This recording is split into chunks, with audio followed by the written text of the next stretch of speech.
Welcome back to another Montreal Canadian Weekly Report with the hockey coach Frenchy directly for the beautiful country of Thailand on amazing, great Sunday night, October 13th, Action Grounds and Canada.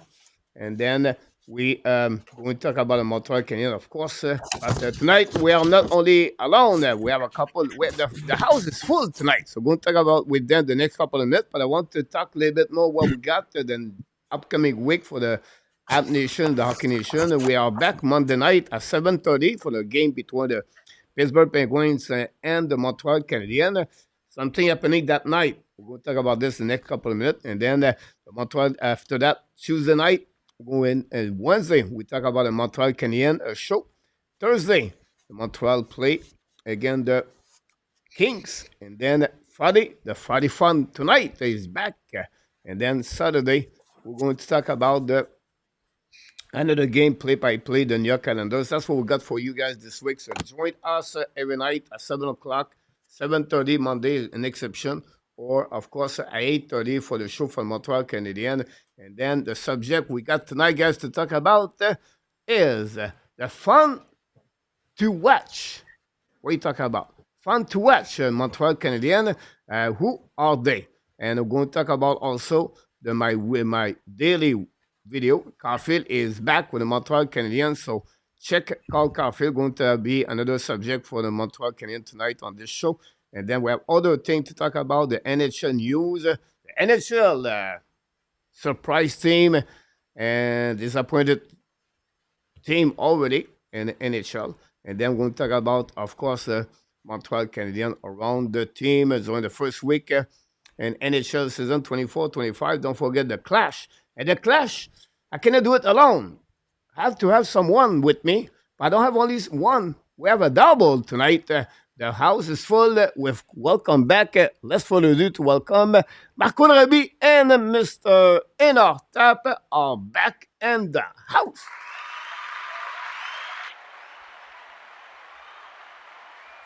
Happy Thanksgiving, everyone. Welcome to Hockey Nation. Yes, happy Thanksgiving, everyone. Gobble, gobble, turkey, turkey, gravy, gravy, all the fun stuff. Awesome time of year. Here we go. How's the weather for the Thanksgiving? Very nice, actually. Getting colder. Little, though. Yeah, a little crisp out there, but nice and sunny. The leaves are turning. This is my favorite time of year, Coach. Nice and crisp out there. Keeps you on your toes, but you can still sit outside, relax a little bit. Just need to wear a couple of layers. It's like in Thailand, right? Similar to Thailand. Like the leaves are beautiful and wear your turtleneck and you'll be fine. That's great. The palm In Thailand, it's always the same thing, always hot.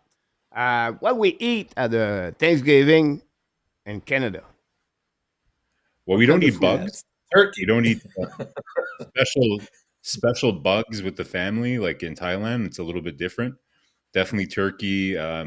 We do a potluck with my family, so everybody kind of brings their own thing. So definitely lots of turkey. Got the classic mashed potatoes, stuffing, vegetables. My wife does like a potato casserole with it's like on top of the potato casserole, there's like cornflakes. So it's like nice and crunchy on top. Very nice.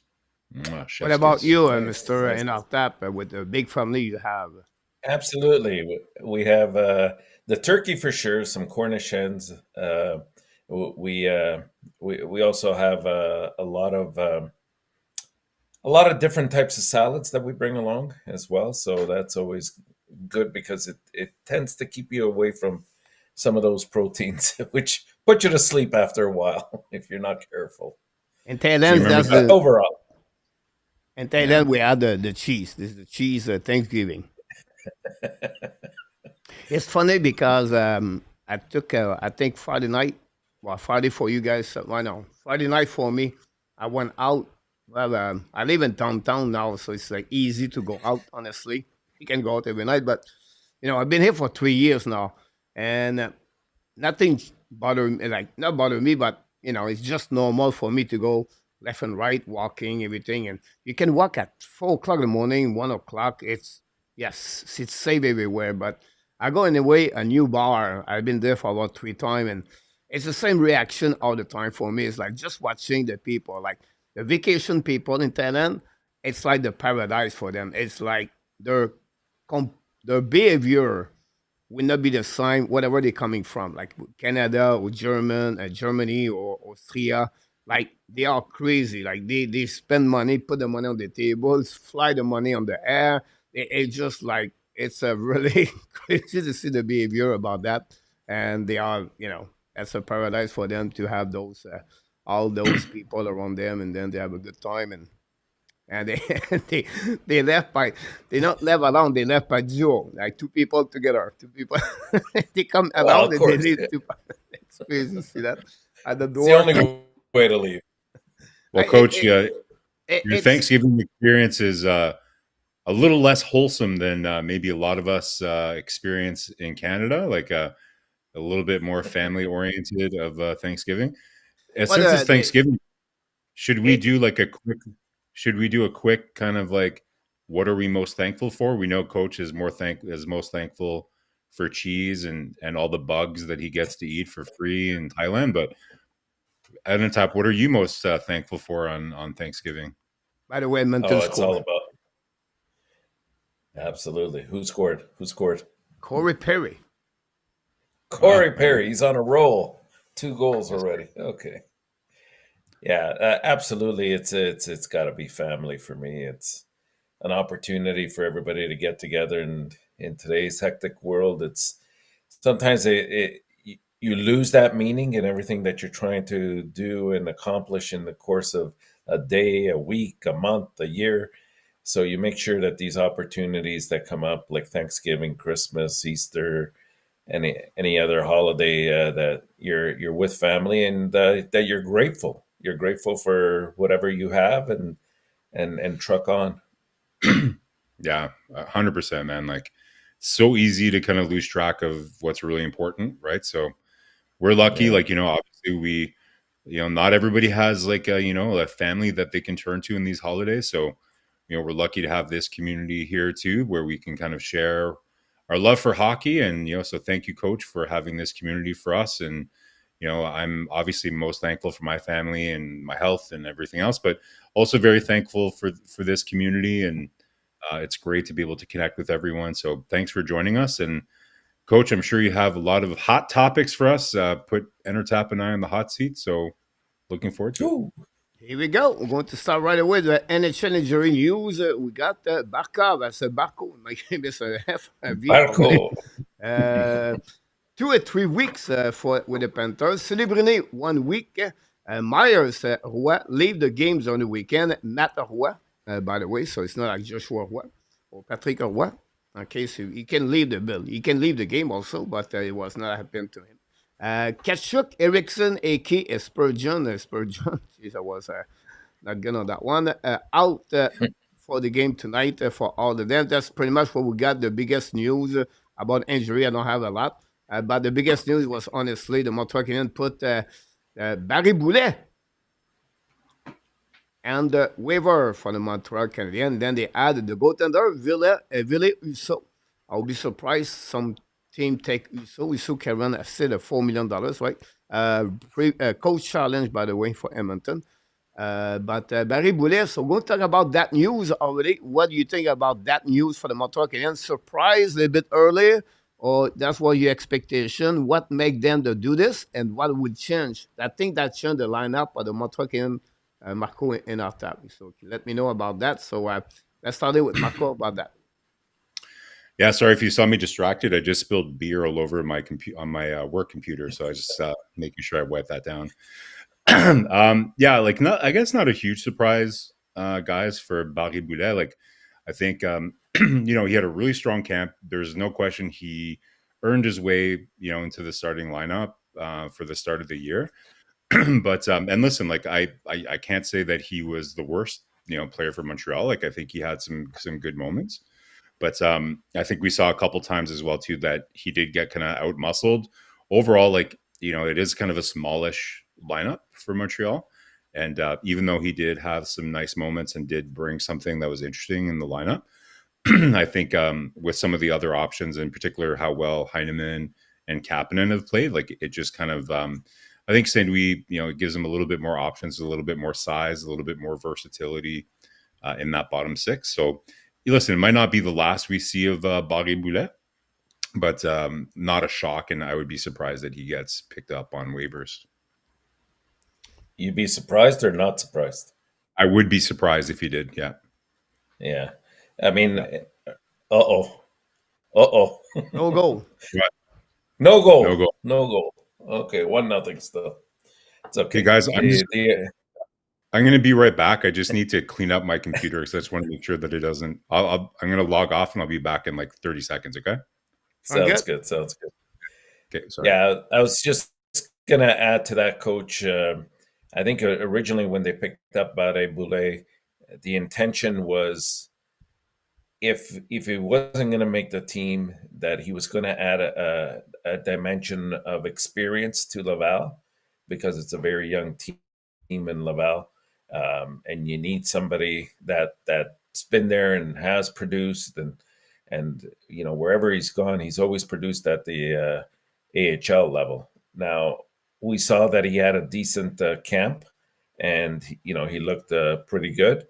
But I think Marco's correct when he says it's pretty much about size here in this case, and they're going with a younger, more a slightly bigger lineup when they bring in guys like Heineman and Kapanen to get in that line. So we'll see. Hopefully he makes it to Laval.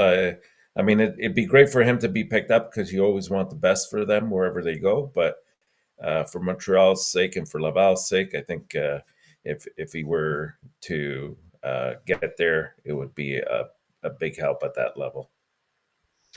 All right, a couple of people. Welcome. Jonathan Marco will be back. Welcome, everybody. Thanks to be joined with us tonight. Abination, Sébastien number 2, Francis Daigle, Claude Richard, Randy Walkman is in the house. Rudy de Marc, welcome back. Martin Bazinet, de retour avec nous. RJ Calabo, the news update, 1-1 Winnipeg, the Minnesota Wild. Thanks so much, RJ. PLW, go with Anthony Manta tonight. Charles, welcome back for Scotland. Tony de Marc, TH, with his New York Islanders. Welcome back. David is in the house tonight. Thanks to be with us. For you, knock the door. Thanks for you to be with us on this great night, the Sunday night. And then we have Mr. Top. Gary Cornoyer, the best driver around the world, is in the house. Welcome back. Joe Palota, welcome. Talk about Mayu. Then we have we don't have I tried to figure out a new one, Mr. Top, before. And 26, knock the door. Welcome back. Great comment. And 26, always great to have you aboard on this special night. And that's all. I think we get there. Will they trade Primo? No. Ask you this question. Will they trade Primo? No, not right now. It's I mean, they went through all of that last year to have 3 goalies, and eventually they knew it was Allen, the one that wouldn't be part of the process going forward, and they're giving Primo the fair opportunity this year.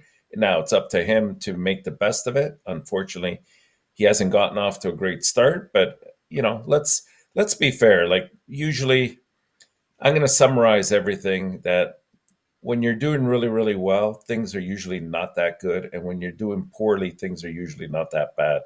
And it's still not a huge sample size here with 3 games to make any conclusive decisions about where somebody may or may not land. So we'll give it time. I'm sure Primo will bounce back in his own way. Sound good. I don't know, Marco, you answered but I said she left. So do you think that what's happening with the lineup for the roster for the Montreal Canadiens now? They're missing 1 player. Yeah. So, listen, like I think I mentioned about Barré-Boulet, not super surprised. They're still in Montreal, right? So they have the flexibility to call up somebody pretty quickly. So listen, I'm not sure what they're gonna do there. Like I would be surprised if they call up Roy right away. Maybe they decide to bring somebody up before they leave, and go back on the road again. But I think they're in Montreal for the next 2 games, right? Like, I know for sure. So there's no rush, like I don't know if Laval plays as well too, but there's been a lot of discussion. Mayu's had a very strong start I can't say Barron's had a super strong start so far as well. I think we all understood that Mayu was going to get some games, so I won't be shocked. If they decide to call it Mayu, I won't be shocked if they decide to call up a forward. We'll just have to kind of wait and see. Great point about that. Will be interesting what they're going to do for sure for Montreal. We'll talk anyway about this in the next couple of minutes. A lot of people, welcome everybody. Don't forget, please, to click on the like. We appreciate a lot. PLW said, do you claim Ville Husso over Primo? I don't think so. You know what? It puts them right back into the same predicament that they were in last year. Like I was saying earlier, when they had Allen and the 3 goalie system. I mean, you're taking a gamble with Husso. He's also carrying, I think, $4.5 million. I know it's probably just for 1 year, if I'm not mistaken, left on his contract. He's Might got be 3 longer. He's got 3 years. 3 years at 4.75, guys. So it just doesn't fit our plans. I mean, nothing against Husso. He might very well bounce back, but I just don't see it happening here. You went through all of that last year to keep Caden Primo and to give him the opportunity, like I was saying earlier, to see whether he can produce the goods. And now that opportunity is there, you're going to pick up a third goalie. Just doesn't make sense to me. Yeah, I don't see it, guys. Listen, I know we didn't love Primo's first game, but we'll give him a bit more runway to see if he can pull it back together. And all right, we welcome Pierre and Pete. Both of them, welcome back, everybody. Thanks to join us. Don't forget, please, to click on the likes about that. PLW said Husso is UFA at the end of the season. I don't think so. I'm on Puckpedia right now. It says, 3 years. Yeah, makes sense. Oh, sorry, he's in year 3 of 3. So I'm only starting to get used to using Puckpedia. So yeah, he's right. Oh, he's it in is. So he's in year 3 of 3. So, but it's 4.75, and he's on his last year of a 3-year deal. I'm sorry, guys. I'm still looking at how to read Puckpedia. You talk about I thought it was a longer contract. About that too. Yeah. So we'll see what happens. Roy is in the house. Welcome back. We're going to talk about really 5-minute maximum about the team. Have a good start. Edmonton, something have a good start, something have a very bad start or surprise. Edmonton, Colorado, Nashville, and Vancouver. Most of them are, of course, in the Western Conference. Some of them are played 2 games, some play 3 games. And, of course, some play 4 games. Vegas, Utah, New Jersey, Calgary on the flip side. What do you think about that? What do you overall send the first week of the NHL? What you surprised the most or disappointed or about the different teams? So Enortap or maybe players? Well, some of the rookies are really standing out, to be totally honest, on some of the teams, especially with Utah and Gunther has been doing very well. But I mean, not the only one. Celebrini had gotten off to a decent start as well. Now he got injured; he'll be out for a couple of weeks at least. It's good to see some of the young kids responding. In terms of the teams themselves, hey, let's keep hoping Calgary steals games here and there, because if they can finish 11th, that would do wonders for Montreal, because we own their pick and it's a top 10 protected. But if they finish 11th or better, it's in our favor, of course. So we'll keep going there. I like what I'm seeing with Utah. New Jersey right now is bouncing back and forth. I think that they really have to tighten up defensively for them. That's the key thing there. Vancouver, it's mostly about the goaltending. Not having Demko, it does hurt them. Nashville, I'm a bit surprised that they got off to a slow start, but you also have to figure in the fact that they did pick up 3 new faces this year, and it takes a bit of time for them to sort of acclimate to the team. So I'm not overly worried about them, nor Colorado at this stage. And Edmonton, I thought they'd come out of the gates a little bit better than what they've shown in the first two games, especially given the lesson that they learned last year. But hopefully they'll get on the right track tonight. I think you covered that off pretty well. Like, guys, like, I guess the question is, what constitutes a slow start? Like, if I'm a team or a fan, like, I'm not really panicking in the first week of the season. Like, a lot of the teams have only played one or two games, so nothing to freak out about quite yet here. But certainly there's certain things from a couple of these teams, like looking at Colorado's lineup. Coach, I think I heard you mention this on one of the streams this week. Is like you look at their lineup and you're just a little bit nervous about the depth that they have on that team, and certainly that's kind of showing itself a little bit early on. Gorgiev as well, not showing super strong. Goaltending.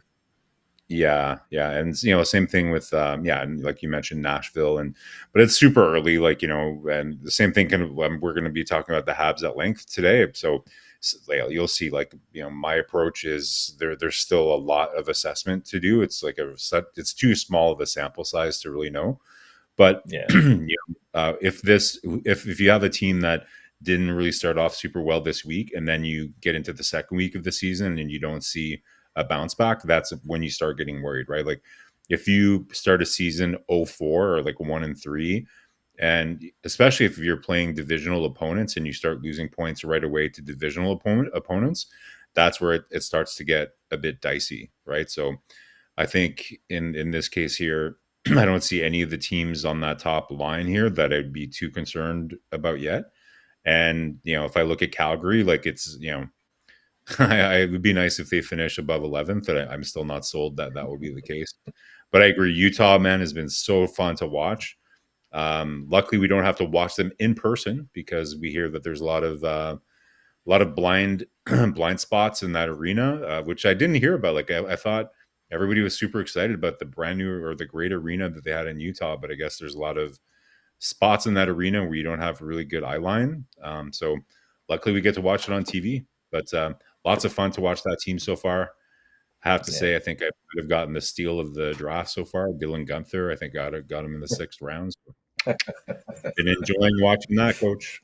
It's early, Marco. Early.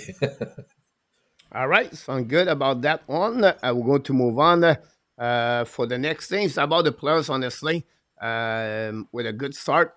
Jack Eichel, Kirill, Keller, Huberdeau, Theodore, Boldy, Hudson, Stankoven. Stankoven just got another assist on the goal first of the season. Wyatt Johnson, Dallas take the lead 2-0 against the Kraken after the first period. Oilers still 1-0. The Jet lead win on overtime again. The Jet for another game. By the score 2-1. Max Sheffley, I didn't put his name there, but he's already at 4 goals and 2 assists, 6 points for Sheffley. I'm a little bit surprised for the Winnipeg Jet. I know maybe not for Enortap, but with some kind of churn they got, and overall, I think they still have good base, and it's all when you have a good goaltender, and then one of the performing other players because they honestly just Monahan the last To Foley. Toffoli. They tried to make an impact at the trade deadline.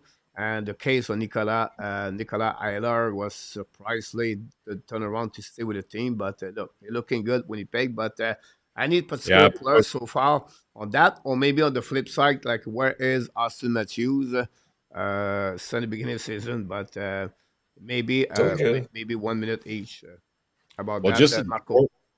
But before we move off Winnipeg, like for me, it's the decor, right? Like they did lose Brendan Dillon, and so that's really where I'd be more concerned is on the back end for them. Like we'll see how it plays out, but like I think if I'm a shovel day off, I'm still looking to try to upgrade there. Again, Coach, super early, but I think some really nice stories here, like Huberdeau for sure. If you're a Calgary fan, like you're just I think just generally, even if you're not a Calgary fan, right? Like just as a human. I know there's some people out there that will say like, this guy makes like, over $10 million a year. I don't feel sorry for him. But listen, when you're struggling and you have all that attention on you, it can't be easy psychologically. We all know he had a really tough start in Calgary. So really nice to see him get off to a strong start. Hopefully that there's more to come. Looks like he put a lot of work in the summer. I'm sure we'll talk about Lane Hutson a lot today. Stankoven for me is a sneaky good pick for called the Calder Trophy this year. It's such a good playoff last year and was really playing well in the AHL last year before he got called up for the playoffs. So yeah, lots of great performances in the first week. Again, I'm not, I'm not hitting a panic button for any players that haven't gotten on the board yet. It's early, but yeah, some really nice stories here in the first week, especially I would say Huberdeau. Yeah, I would agree with that, Marco. I think Huberdeau getting off to the great start. I mean, Hudson. It's not that we didn't expect him to do well, but to get 4 points right off the bat, that looks good on him. And it's just what he's bringing to the team. It's just that dimension, that puck moving skills that he has. It allows them to enter the zone, especially on power play opportunities, and create things there. I mean, the other ones that were on the list, not huge surprises. You expected good years out of Keller and Stankoven from what we saw last year. Boldy, good bounce back this year, and he's in a good fight with Eric Sinek to be the number one center on the team. So we'll see how that goes. Unfortunately, Eric Sinek got hurt, but he's just day to day, and we'll see how that progresses down next few games. Would be very interesting what's going happening. Let's move on with Montreal again. Thanks everybody. Don't forget, please, to click on the likes. It's time to talk about Montreal Canadiens. And by the way, tomorrow the game is on the first game of the season on the Amazon Prime and NHL, Pittsburgh versus Montreal. And the game starts at 7:30, so take a note about that one there. So you have a question from, but not question, but Randy said the game is on the Amazon. And then I asked her is it blocked? Like RDS, Yeah. TVS Sport. Yeah, I would be surprised if, the licensing in the NHL is, as we know, super complicated. Just ask Michael Divillano, living in the U.S., how difficult it can be to find your team on whether it's streaming or whatever. So I wouldn't mind. I think it's. By the way, I'm very excited about the partnership that the NHL and Amazon are going to have. Say what you will about Amazon, but it's one of the largest platforms in the world, and the documentary they produced. It's on RDS. It's on. It's on RDS, but I'm wondering if it's going to be blocked for people in Canada for Amazon. I don't know. Okay. Yeah, RDS, but so hard to say if all the normal licensing rules apply for Amazon. I would imagine they would, coach. These broadcasters and media companies that pay all this money for the rights in Canada for this content.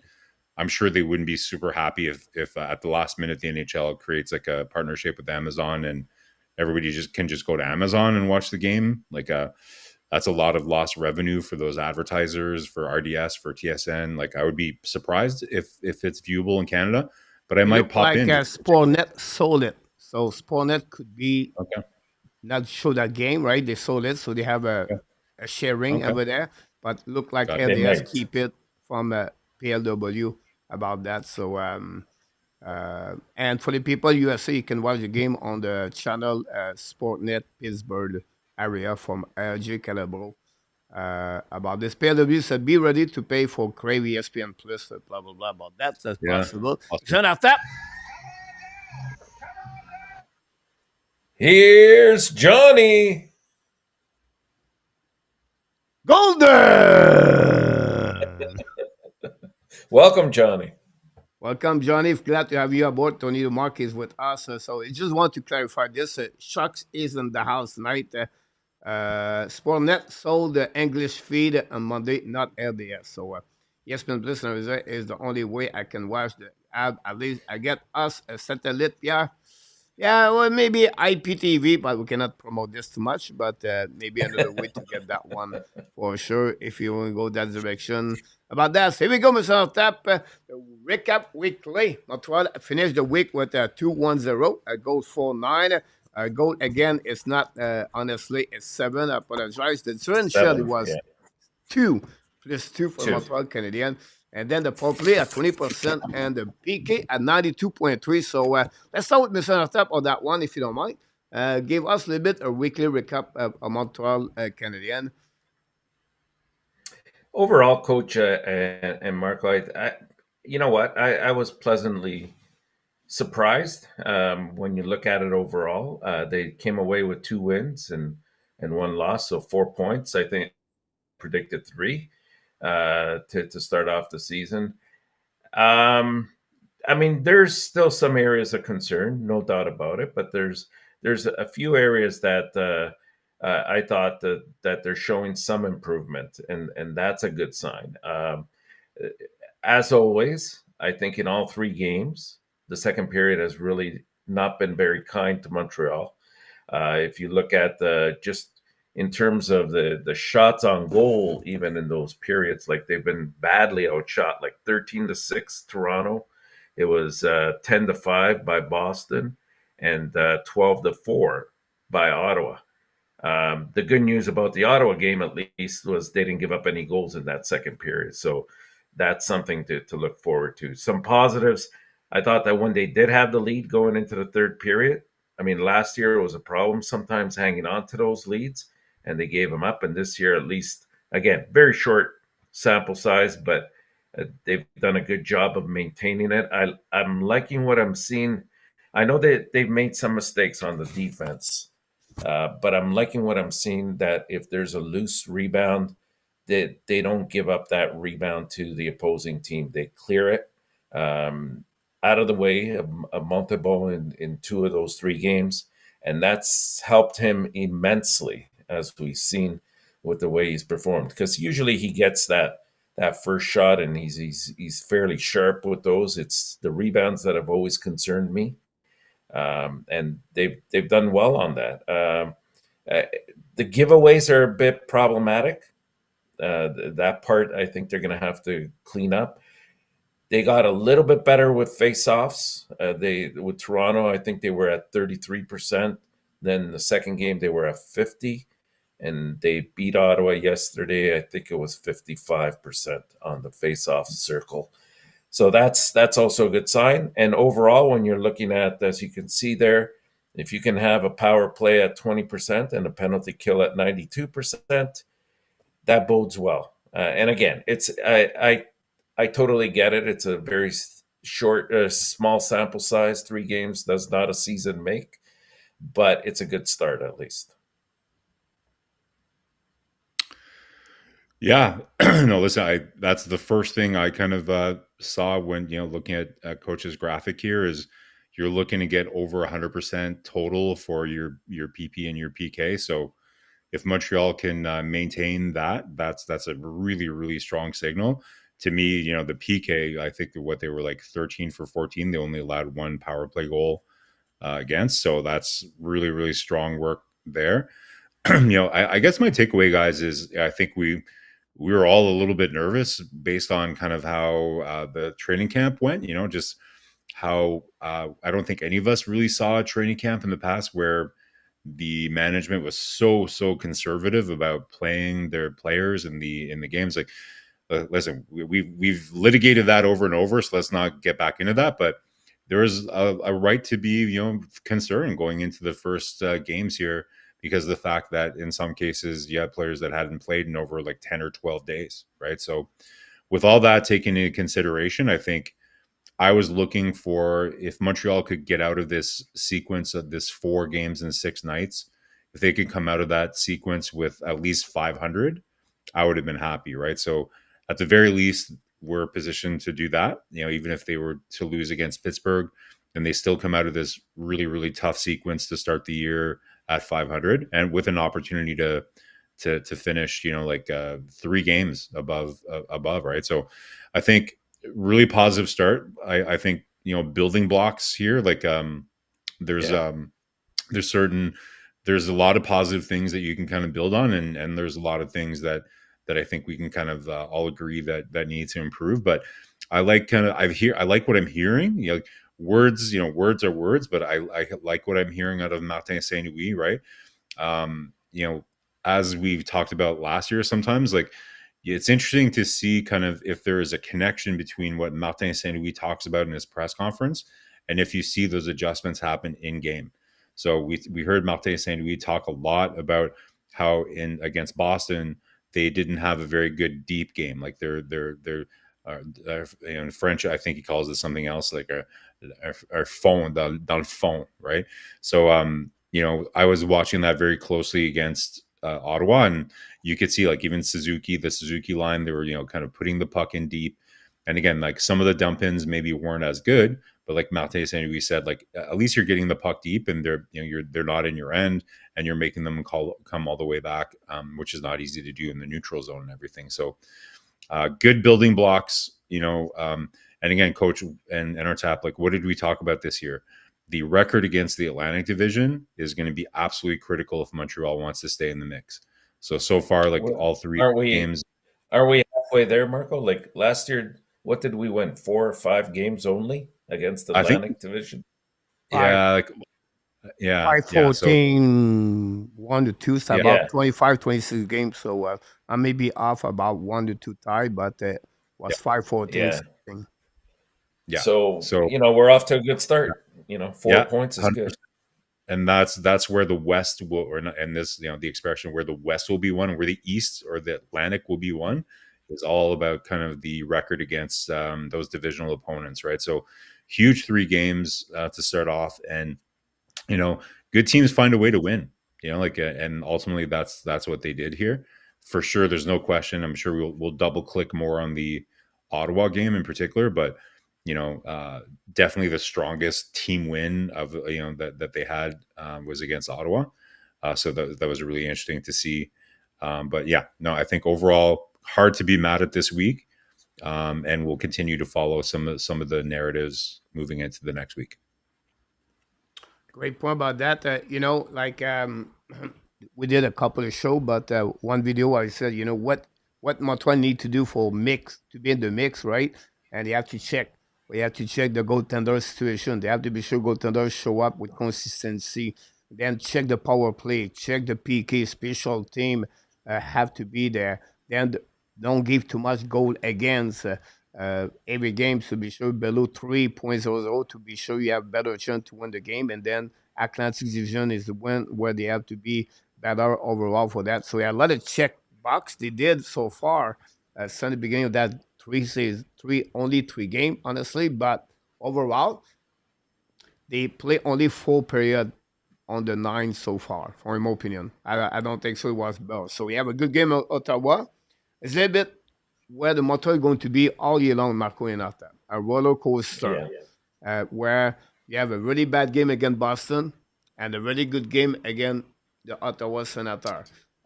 So they have to be sure they go that direction. I think for Boston game, it was a remind the last year.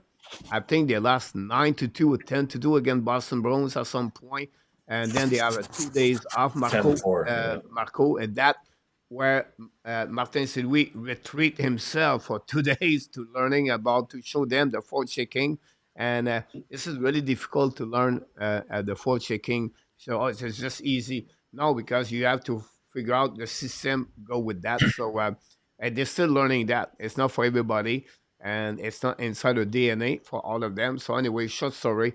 I think Montreal honestly have a very good game yesterday. So talking about the game yesterday, what pay you? I'm not going to change if you don't mind. I don't think so. I have to change there. Uh, Before we go there, still on that one, what you pay a little bit more attention for the game yesterday compared to the first 2 game, because I think overall they have everything. Only 25 shot again. The PK was excellent, and I can go all the way like this. So what, Marco? You really something special happening for the Montreal yesterday compared to the first 2 game? The adjustment for the Montreal Canadiens. Yeah, I think it's just the overall team game, right? Like, I think other than maybe again like Barron, I thought had a bit of a tough game. Hard to find too many players that didn't really have a good game. Like I mentioned before, like I after the last game in Boston, St. We talked specifically about getting the puck in deep and really working their deep game. Like he was asked, how do you not spend so much time getting trapped in your own zone where you have cases where you have defensemen getting trapped there for like 2-minute shifts and everything else. Talked about the Suzuki line also. How can they? What's different from them right now versus what they were doing last year? And the answer was simple. It's like, okay, well, we have to play in their zone. So again, right from the beginning of the game, even though it didn't really materialize in any offensive zone pressure right away, you can see that they had that in their mindset. So I can think specifically there was a play where Suzuki, instead of trying something at the offensive blue line, instead of trying something, he dumped it in. The dump in wasn't very good. Like he almost shot it, and the goalie was able to control it right away. But you can see they were executing the game plan, which is okay. We want to put pucks in deep. We don't want to have turnovers at either blue line, as we know, guys. Like that's the most dangerous place to turn over the puck is at either blue line, your offensive blue line or your defensive blue line. It's absolute murder if you're turning pucks over there, right? So to me, that's what was interesting is, Martin Saint-Louis spoke. He was very transparent about kind of what he wanted them to work on, and then we saw it in the game. So to me, this is very good. Like that there's consistency, right? And what's interesting, guys, if you watch the press conferences, they're all on the same page. Martin Saint-Louis will say something, and you'll hear every guy on the team will talk about the same things. So you can see the communication is very, very between the coaching staff and the players. So overall, I think Montreal did a really good job getting the puck deep. They did still, like Enortap mentioned earlier, getting stuck in the second period, maybe running around a little bit. But overall, like to me, the biggest issues, Edmonton just scored again. The biggest issues was puck retrievals, right? Like just being a little too slow on puck retrievals and missing opportunities to clear the puck when they're in their zone. So not chipping pucks out at the top of the defensive blue line, the winger, like not being able to get the puck out when the defender rings it around the boards or whatever. Missing very quick touch passes to get out of the zone. All that execution was way, way more on point. So to me, very positive. And just being opportunistic, right? Like making the most of your chances. And what can you say about Samuel Montembeault still making lots of the shots may not be as high as some of the other games, but there's some quality scoring chances that were sneaky good saves by Montembeault in that game. So I really like, for me, most complete effort of the season so far in a very short season, and lots of great things to build on moving forward. And after and Edmonton scored the Rick Ryan, but Another coach's challenge. another coach challenge. Didn't Edmonton? Man, didn't when it Edmonton? rains, This one when is it pours in it. this one is a face offside at the Didn't blue line. Edmonton? Outside. Didn't they lead the league in lost challenges or callback goals last year? This is going to be no goal. Like you have No 1 goal. foot, at least 1 feet inside the blue line for the yeah. Edmonton Oilers. So, Bunny, Mr. Tap, Bunny House is in the house with Nicolas the Bunny. And Welcome. before we move on, Mr. Tap, Yeah. big statement from N26. What's this Michael thing? is going to be better at Ivan Demidov. He's going to be better than Ivan Demidov. So he Well, said you know what, about I'm- complete players. So his statement Yeah. about this, he following by this one. It's not again N26. It's just to talking about that. I think it would be good to hear that. Dimitrov is lucky he might be as good as Souza, who is a one trick pony.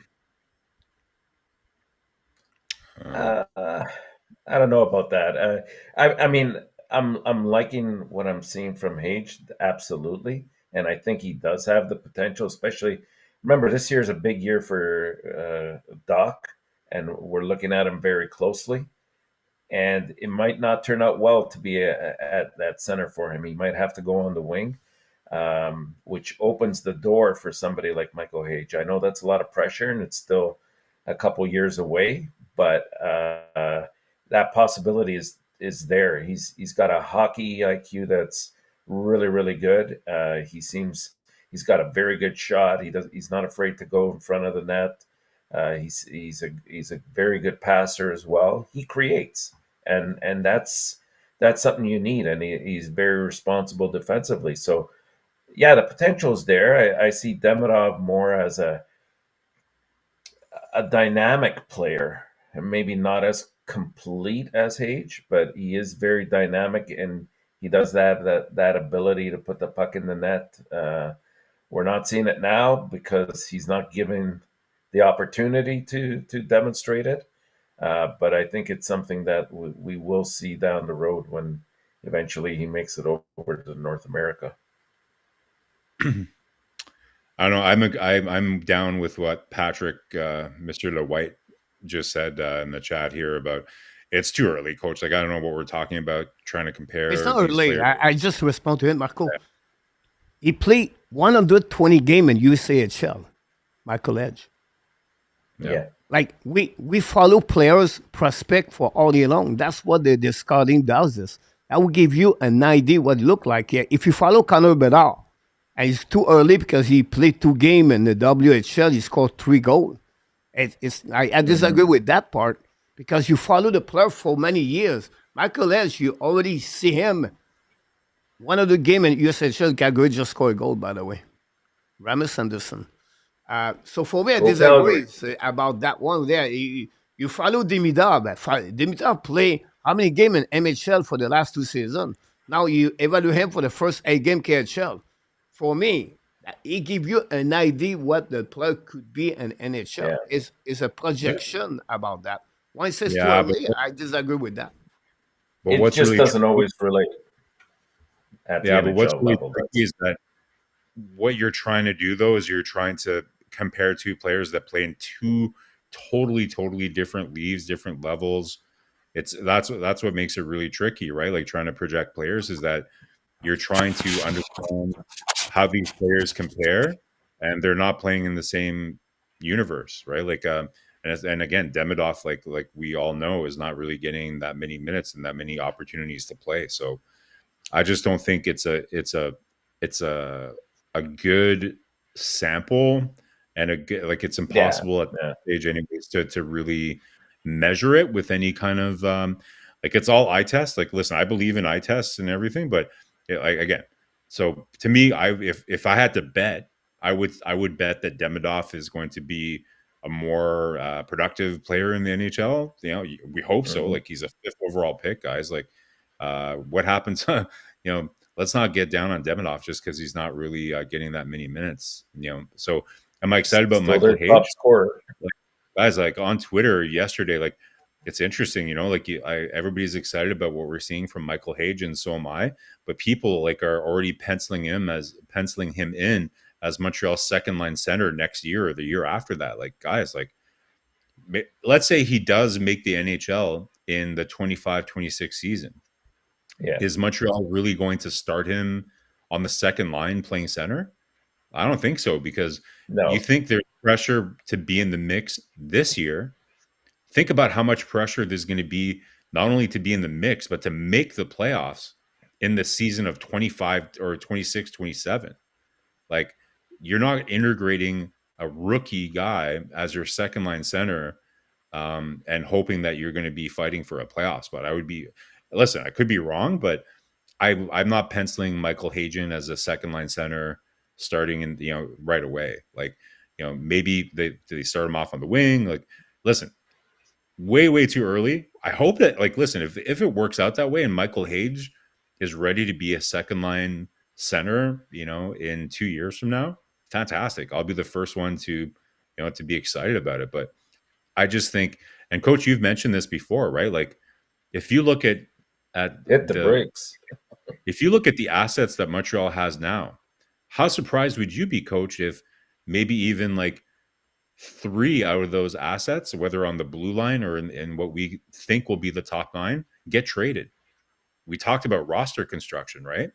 Like, do you Mhm. think that every single player in the Montreal Canadiens pipeline right now is actually going to play for the Montreal Canadiens? I hope not, because you know it would be a huge coincidence and amazing drafting As to astute draft. for drafting. Yeah. Yeah, it would be the first time I think that I've ever seen where a team drafts all the players that they need for the perfect roster. Like building a roster, like drafting is drafting the best asset that you can draft at that particular time. You're not building the roster when you're drafting. So listen, we've talked about this before. Montreal's been in the asset collection business for the last couple of years, and soon they're going to be in the roster construction business. Right now, it's all about still analyzing, Kirby Doc, and is he a really second line center? Is Mayu or Reinbacher, are they going to be top four defensemen in the NHL? Like all those things are still open questions. So, guys, we love our prospects, we hype them, but we have to understand that at some point, it's a puzzle.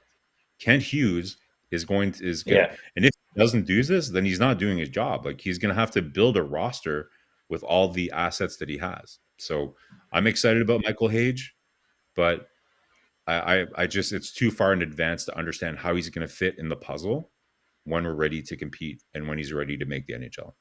Mike, welcome back in the house. Marco, I would just say, well, not simplify, but we said that way about this one. All right. Yeah, it's fun ways to see that, right? It's always say, okay, where we are as a rebuilding team, how we are at phase number one, like the first 2 years or 1 year. Don't be surprised if it was the case. Michael Edge could be center number two because that's what we are right now. That's what they are at the beginning, right? Maybe like Connor Bedard, he's jumping right away at the top line because Chicago does Connor not have. Bedard, Michael Hage, coach. Whoa. No. I'm talking about No, he's not Connor comparing. Bedard and Marco with Edmonton Oilers. He started before McDavid or not? No. Does it make sense? Like Connor Bedard without a star, do you put him right away over Rob Hens? I don't think so. Right. No. So my point behind that is like Michael Edge when you show up. Now Montreal is not the same situation. You're going to be a team where they're going to have a better roster on that level. The potential Michael Edge for me, it could become a center number two. And I say he will. The potential for Michael Edge for me is right there for the Montreal Canadiens at long term. We have to see what he look like when he show up in Montreal. When I said that, it's approximately at least 3 years, in my opinion, before he become that kind of center. If he become that center, but for me, I'm going to predict already this. I did the same thing with Lane Hutson. I'm going to say that Michael Edge is going to be the best players with the Montreal Canadiens to move the puck and the power play for entrance zone. Michael Edge is going to be the best player forward for the Montreal Canadiens to carry on the puck from the blue line to the blue line for an entrance zone. The guy have a great second lane, and he can go all the way that way. We're going to be shocking. That will help in the power play to set up on the unit number one with unit number two by the time we tell us about that. That's my prediction. Now, Dimitrov and Michael Edge, I will say to you, the projection for me of Dimitrov is better at points at Michael Edge. I think Dimitrov will bring more for the Montreal Canadiens at that part over there. Dimitrov for me is a top line, and Michael Edge is second line, or going to be more like a third line. All depends again, winger or center.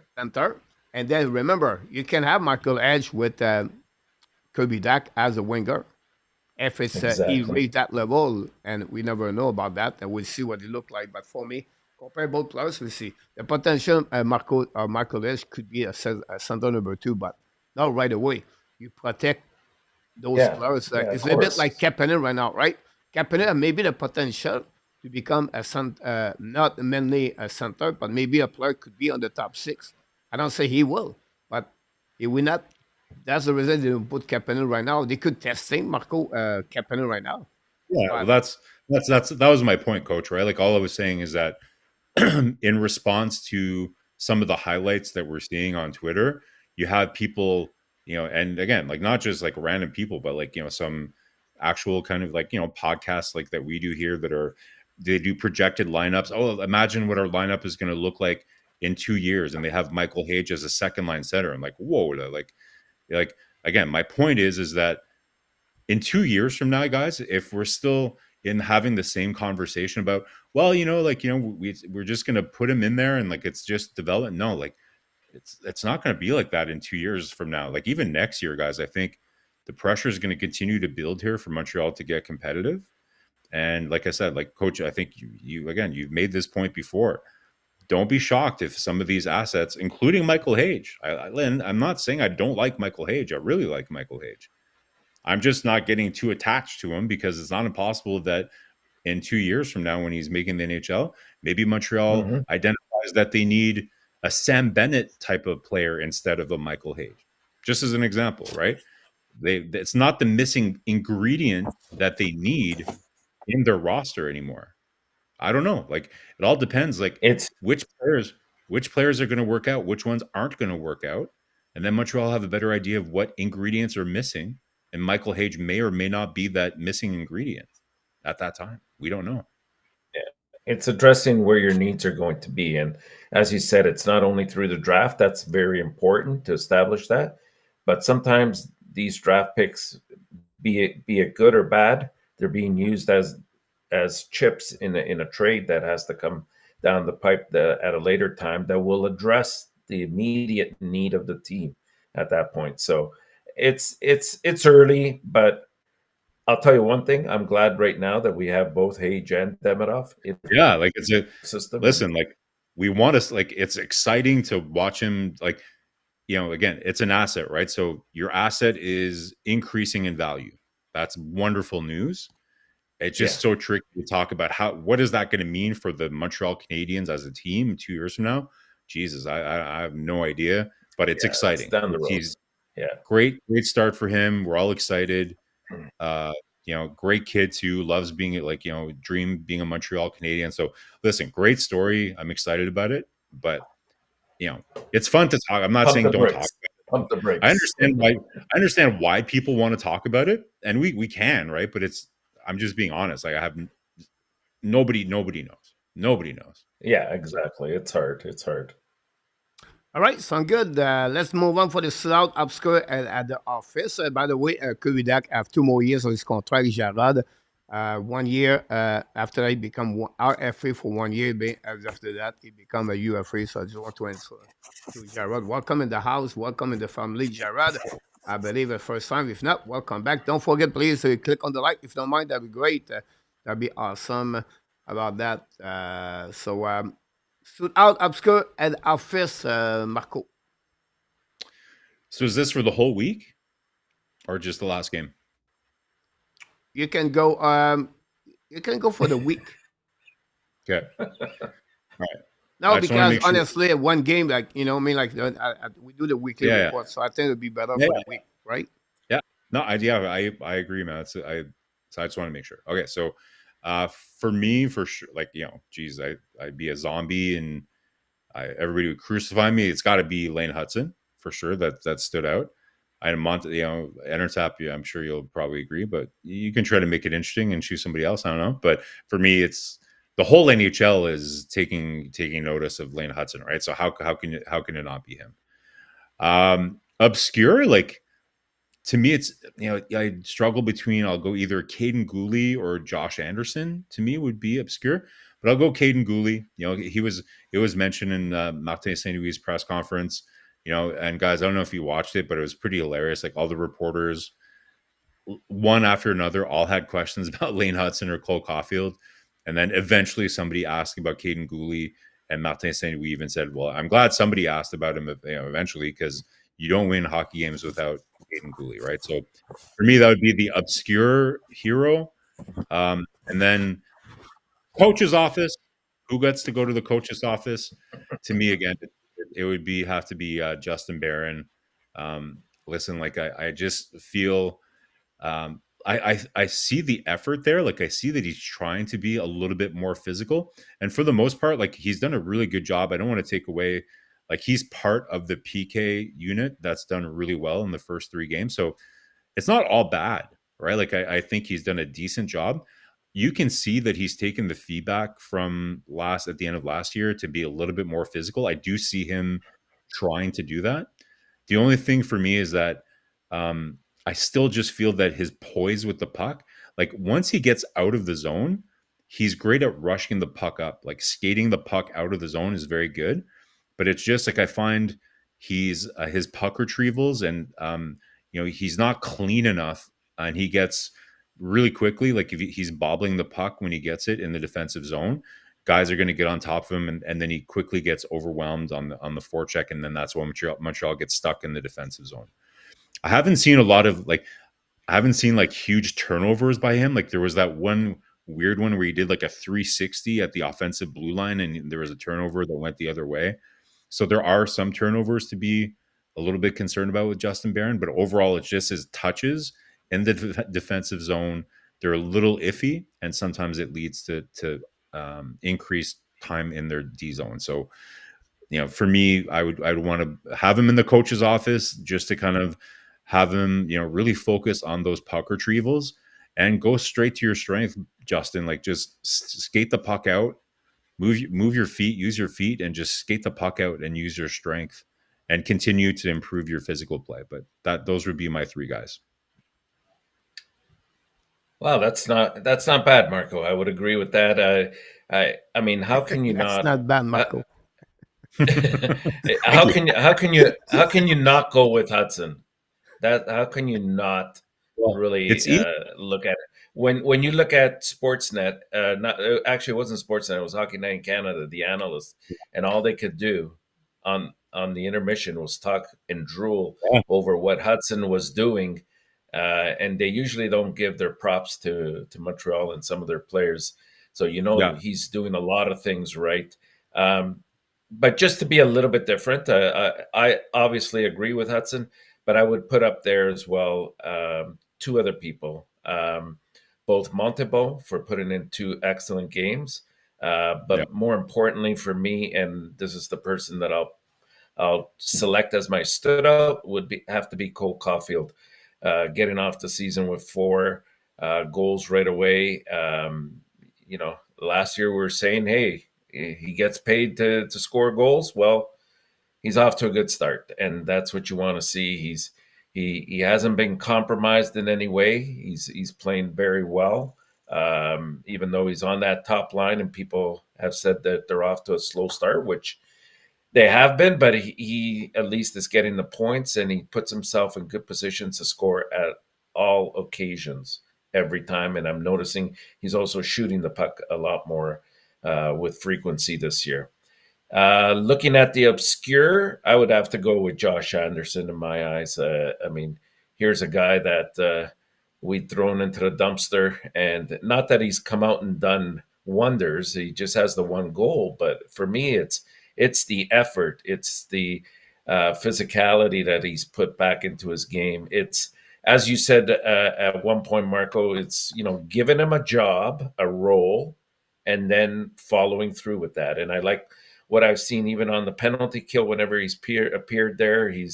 It's something simple. Stick to it, improve it, build on your confidence, and then you go from there. But he's a guy that if he ever gets his confidence back to where it should be, he can put the puck in the net, and that's what we want to see. So I would select him as my obscure. And at the office right now, you went with Barron, which again, good choice. But I'm going to go with right now, and I know it's only one game, but I'm going to have to say Caden Primo. I did not like what I saw in that second game. I know earlier when we were talking about the Bruins game against Montreal, we said that Boston outplayed them. You know what? I would say that Montreal did not play a bad game there. They played a Boston was good very first. beatable. Yeah, Very they were very beatable. The first period, we were with them goal with goal. I thought the third period, we were there as well. We came back from a 5-2 deficit to make it close 5-4, and then not even a minute passes by, and he gives up a very weak goal, and that's going to deflate players. So I'm going to say to the office, Caden Primo. Yep. Good choice. Coach Frenchy. Well, it's very, very hard to after when you make your all three. What I'm going to go with different players about that, but I don't know. Stood out for me. You have many of them, right? If you think about Cole Caufield, 4 goals so far. Lane Hutson, really amazing what he accomplished. 4 points in 3 games. 7 Montembeault, 92 shots saved over 93. So his three player, which one you did not make? You did not mention. Well, we mentioned Montembeault, but we went with two different players. So if you want to take Montembeault, go All for right, it. I will go that one. Or obscure. Some of you talk about Jake Evans, No, Caden Cooley, Yeah, I chose Gooley. Yeah. right? And after, which one you take? Josh Anderson. Okay, so I would go with Jake Evans for me. On that one for obscure, you could have a couple of players there. I think Gallagher is another one. I think he did a good, Uh, you know, that's a very good. Yeah, that's on good. that one too. But Jake Evans, honestly, the PK is excellent, 92.3 so far, and the PK with Jake Evans have a good way to do that. The detail of the game that Jake Evans is excellent so far in 3 games. So Yeah. at the office is really hard, right? Honestly, you name two names where they deserve to be at the office. Justin Barron, honestly, was my pick at the beginning. Primo, I would give him like a mulligan, right? A mulligan. Only Hey, one God, game. One it's game. only one game, so we have to wait a mulligan. But I don't think he have a really good training camp, Marco in our tap. If you look about that too, so it's a little bit worried, Mike. I'm a little bit worried about the Primo. That time we tell us honestly how he's going to bounce back. Only maybe at the end of the month. I don't think. If I'm Montreal right now, Marco, and our tap, I put Montembeault all week, Why not? Yeah, you're not going back Yeah, to back. yeah. right? And guys, can we add a new category to this segment? Maybe just for this week. And the new category would be leave this guy alone.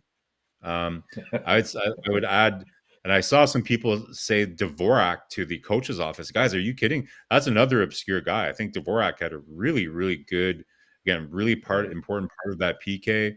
Really nice pass on that second goal or Heinemann's first goal. I think again, you guys know I've talked about Dvorak and maybe being somebody that you might not necessarily want to trade right away until Kapanen or Beck are ready to do that. Again, I think you keep one of Evans or Dvorak, but I think Dvorak's had a really strong start too. So in the category of leave the poor guy alone, I would say Dvorak. You can put Mike Madison there too. Yeah, Yes, leave the I poor would guy agree. alone. Yeah, everybody wants to see Hutson on the first unit power play. So, and everybody's like almost rooting for Matheson to fail subconsciously because they want Hudson to be on the first unit power play. So, a very good category for leave him alone is Mike Matheson and Dvorak. Yeah, For me, that would give you a good idea. The Dvorak right now, the depth on Montreal Canadiens as a center number 4 right now, yeah, where he yeah, works. And yeah, he does a good job for me. You're always looking for the money behind that, right? The value, the salary cap, everything like that. But by the end, I think overall he did a good job overall. Um, so I at the think that's a office, good. I think that's a good idea, Coach. Add so that extra category. Leave them alone, and yep, yeah. change at the office maybe to the doghouse. How's that? the doghouse. But Sure. at the doghouse, for me, honestly, I would go differently because you have two players I would put them. I don't see anybody else, so I'm going to uh, congratulate the team overall, and we keep Mulligan for Baron and, of course, for Primo on that one. So we have to wait next week for that one on Yeah. my situation about that. People, welcome everybody. Don't forget, please, to click on the like. A lot of people talk about it's fun things. So don't forget, guys, to click on the likes, and that'd be awesome. If you don't mind, good game between Edmonton and the Calgary Flame. I cheer for the Flame. You have no clue. I want them to win 82 games Yeah. Well, Absolutely. maybe and not then 82. last of the No, first round because I don't not want to make them in 82. the final Stanley Cup. But if Calgary guys have a good year and they pick 11, if they finish between 11. 11 to 16, Montreal have 2 picks on the top 15. So Yeah. Absolutely. I'm It's looking not for going to that. happen. It's not going to happen. Let's be honest. But it would be nice. But it's not. Lane Come on, Hutson Marco. and Marco. The good news behind that, right, is if they can compete Seattle, San Jose, Anaheim Ducks. Utah. No, but there's another conference. So we talk about 12 games right there, Marco.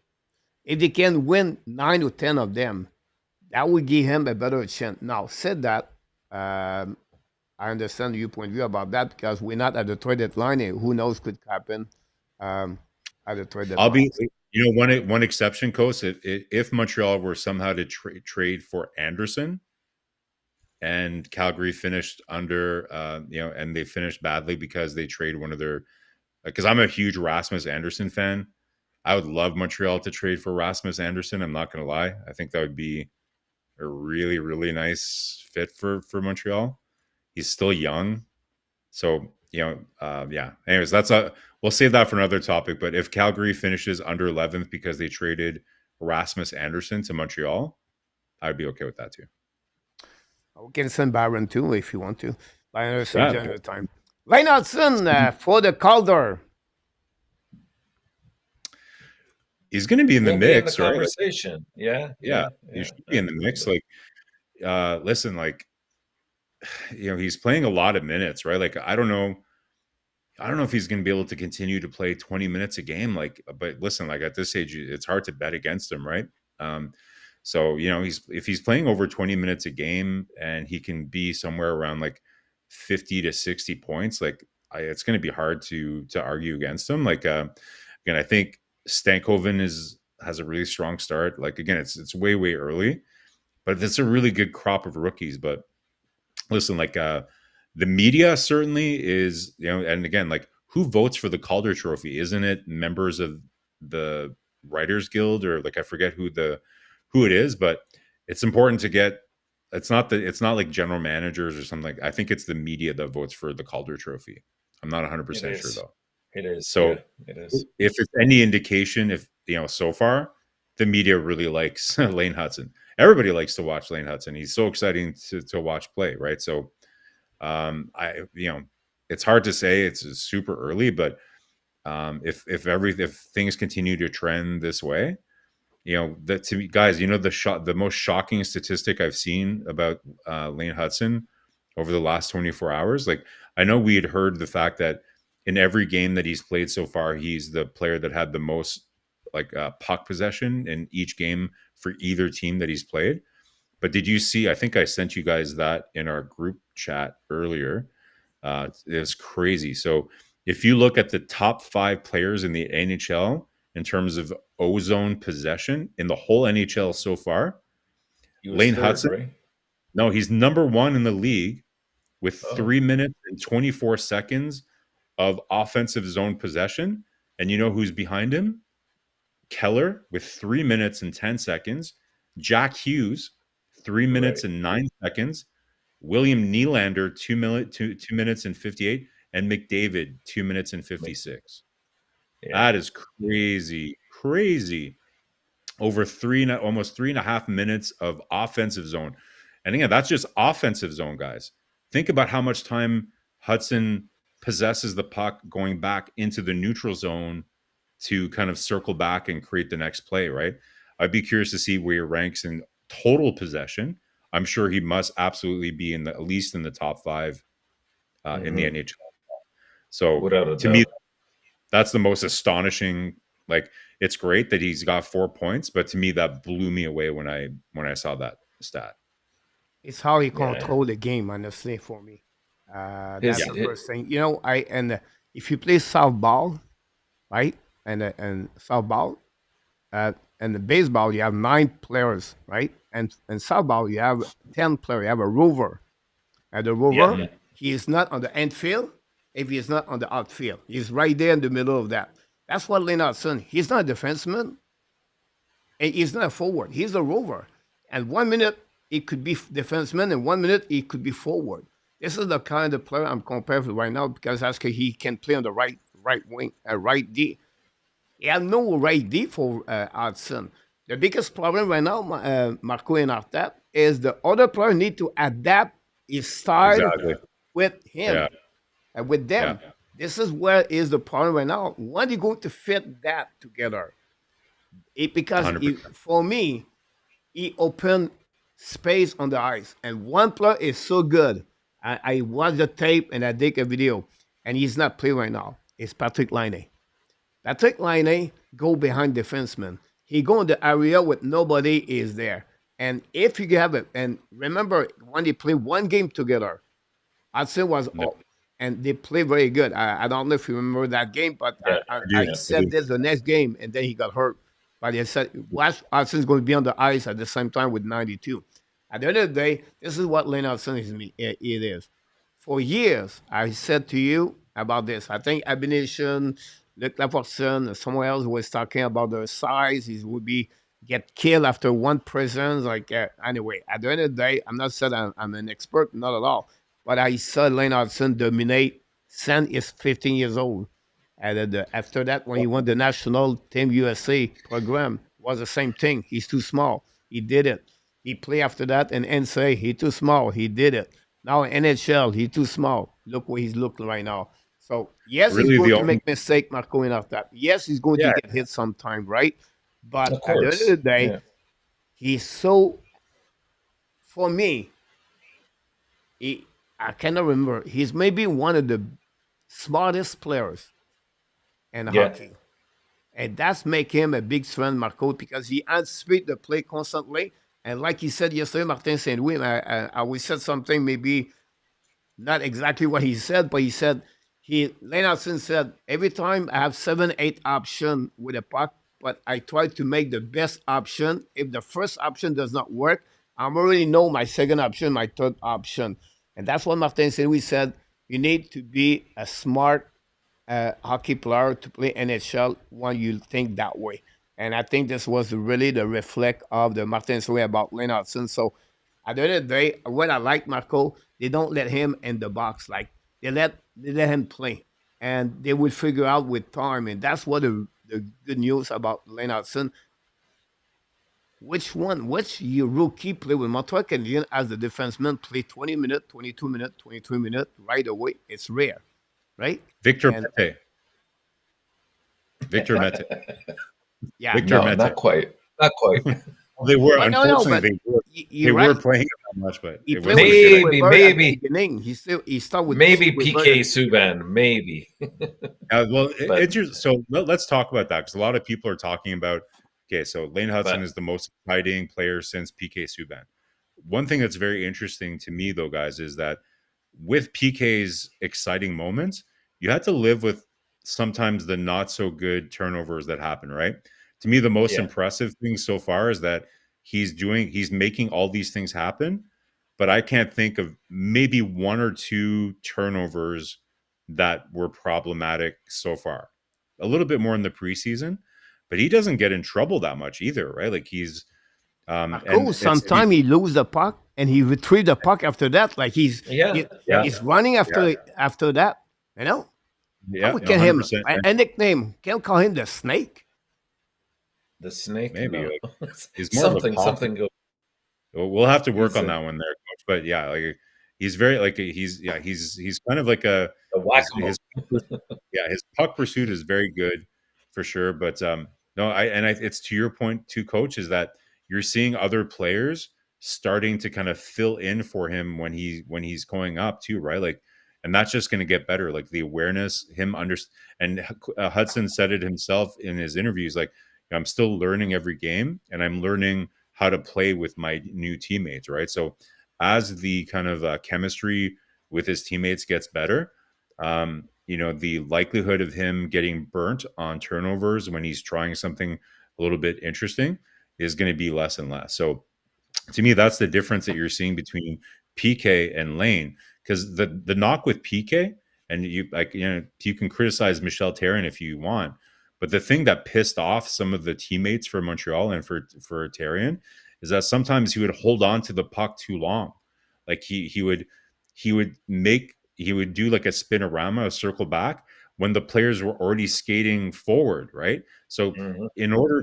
so sometimes it looks sexy on the ice, but you're not actually playing within the team concept super well. And then you're making your players kind of stop and circle back and everything else. But from what I can see so far, Lane Hutson, he's doing very special and cool things on the ice, but it's within the concept of where that it's helping the players. It's putting the players in good positions to actually make the next play. So yes, he's the result is the same. Like he gets you out of your seat like PK. But a simple way to say it is that I think he's less risky than PK in terms of how he plays as well. So that's very, very positive Yeah, for without sure. yeah, you're right about that. And for me, it's just the fact that he can break players down just by himself, and we see it on the power play. And I mean, one nickname you can go with, if you think of the whack-a-mole game, where you don't know where that thing is coming, and Yeah. everybody's headed towards trying to hit him, and he tends to get away all the time. Or you Um, can do I, your best I Brady. You can do your Brady Kachuk impression. yeah, with the head. That's Someone said the exactly it. So, Flash. so no, The the flash. whack-a-mole. I still think the whack-a-mole is the best one. But anyways, the point here is that I know there were some comments also about having him with Gooley. Now, the problem with that, of course, is that eventually we'd like to see Gooley on the left side. I know now he's playing on the right side, and it's going to be very important to pair him up with the right defenseman because that'll make a huge difference where you can now allow him to play his game, and that and he's sort of a mediator between the defense and the offense. And one thing we complained about last year was that the forwards were not coming back to help out the defense in order to get the puck out of their own end zone. Well, that's quite different. And look at here, just his vision, how he drops the puck back at the point and then finds Caufield. I mean, there's no surprise that Caufield's success isn't directly related to having Hutson out there as well. You give And guys, Hutson, Enortap, I'm curious, like between David Savard and Caden Gooley, at this moment, who do you think is the best partner for Lane Hutson to play with? Do you think Savard is a better complementary I, player for Hutson right now, or Gooley? for now, I think in terms of that's a good question, Marco. I think ultimately down the road it won't be either one of the two, because I do believe Gooley will go back to the left side at some point once we get some right-handed defensemen coming up. I think maybe if everything goes well, it could be somebody like a Reinbacher, if is he's projected to be healthy and live to expectations, because Reinbacher is very, very reliable, both defensively and he can contribute offensively. And this allows somebody like Hutson to play his game, and his game is to be creative out there. And we see it on all these things here. I mean, You know, Savard is good right now because he's got that experience. He's got that ability to calm him down and sort of play within the game. But I think down the road, it won't be either one of those two. yeah. So, like, for down the road, it's a whole other discussion. I think the way that the Habs management has mapped it out is I think they probably see Reinbacher playing with him long term, and we'll see if that Yeah. pans out. But the question is, for right now between Savard and Gooley, and I want to mention this, right? Because I think part of in life, guys, is sometimes you change your mind on things, right? And I've been pretty vocal here about Caden Gooley not playing on the right side, but I don't know if I might be changing my mind slightly a little bit. Like, first of all, I saw an interview with him, one or two actually, where he was talking about how this summer he practiced all summer on figuring out different ways to play on the right so that he didn't have to be on his backhand so much. And I love that, right? Like, as you guys know, I was really, really concerned about Gooley playing on the right side because, he was putting himself in really awkward positions when he was doing those puck retrievals. So I was really, really happy to hear that he was conscious of that this summer. And I didn't see anything about it throughout the whole summer or training camp or anything. He just talked about it in an interview recently.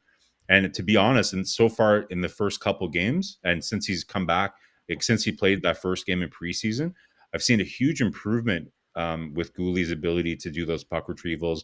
And I haven't seen him kind of like he's handling the puck way, way cleaner. So I don't know. Like I think long term, ideally for sure, would be nice to leave him on the left.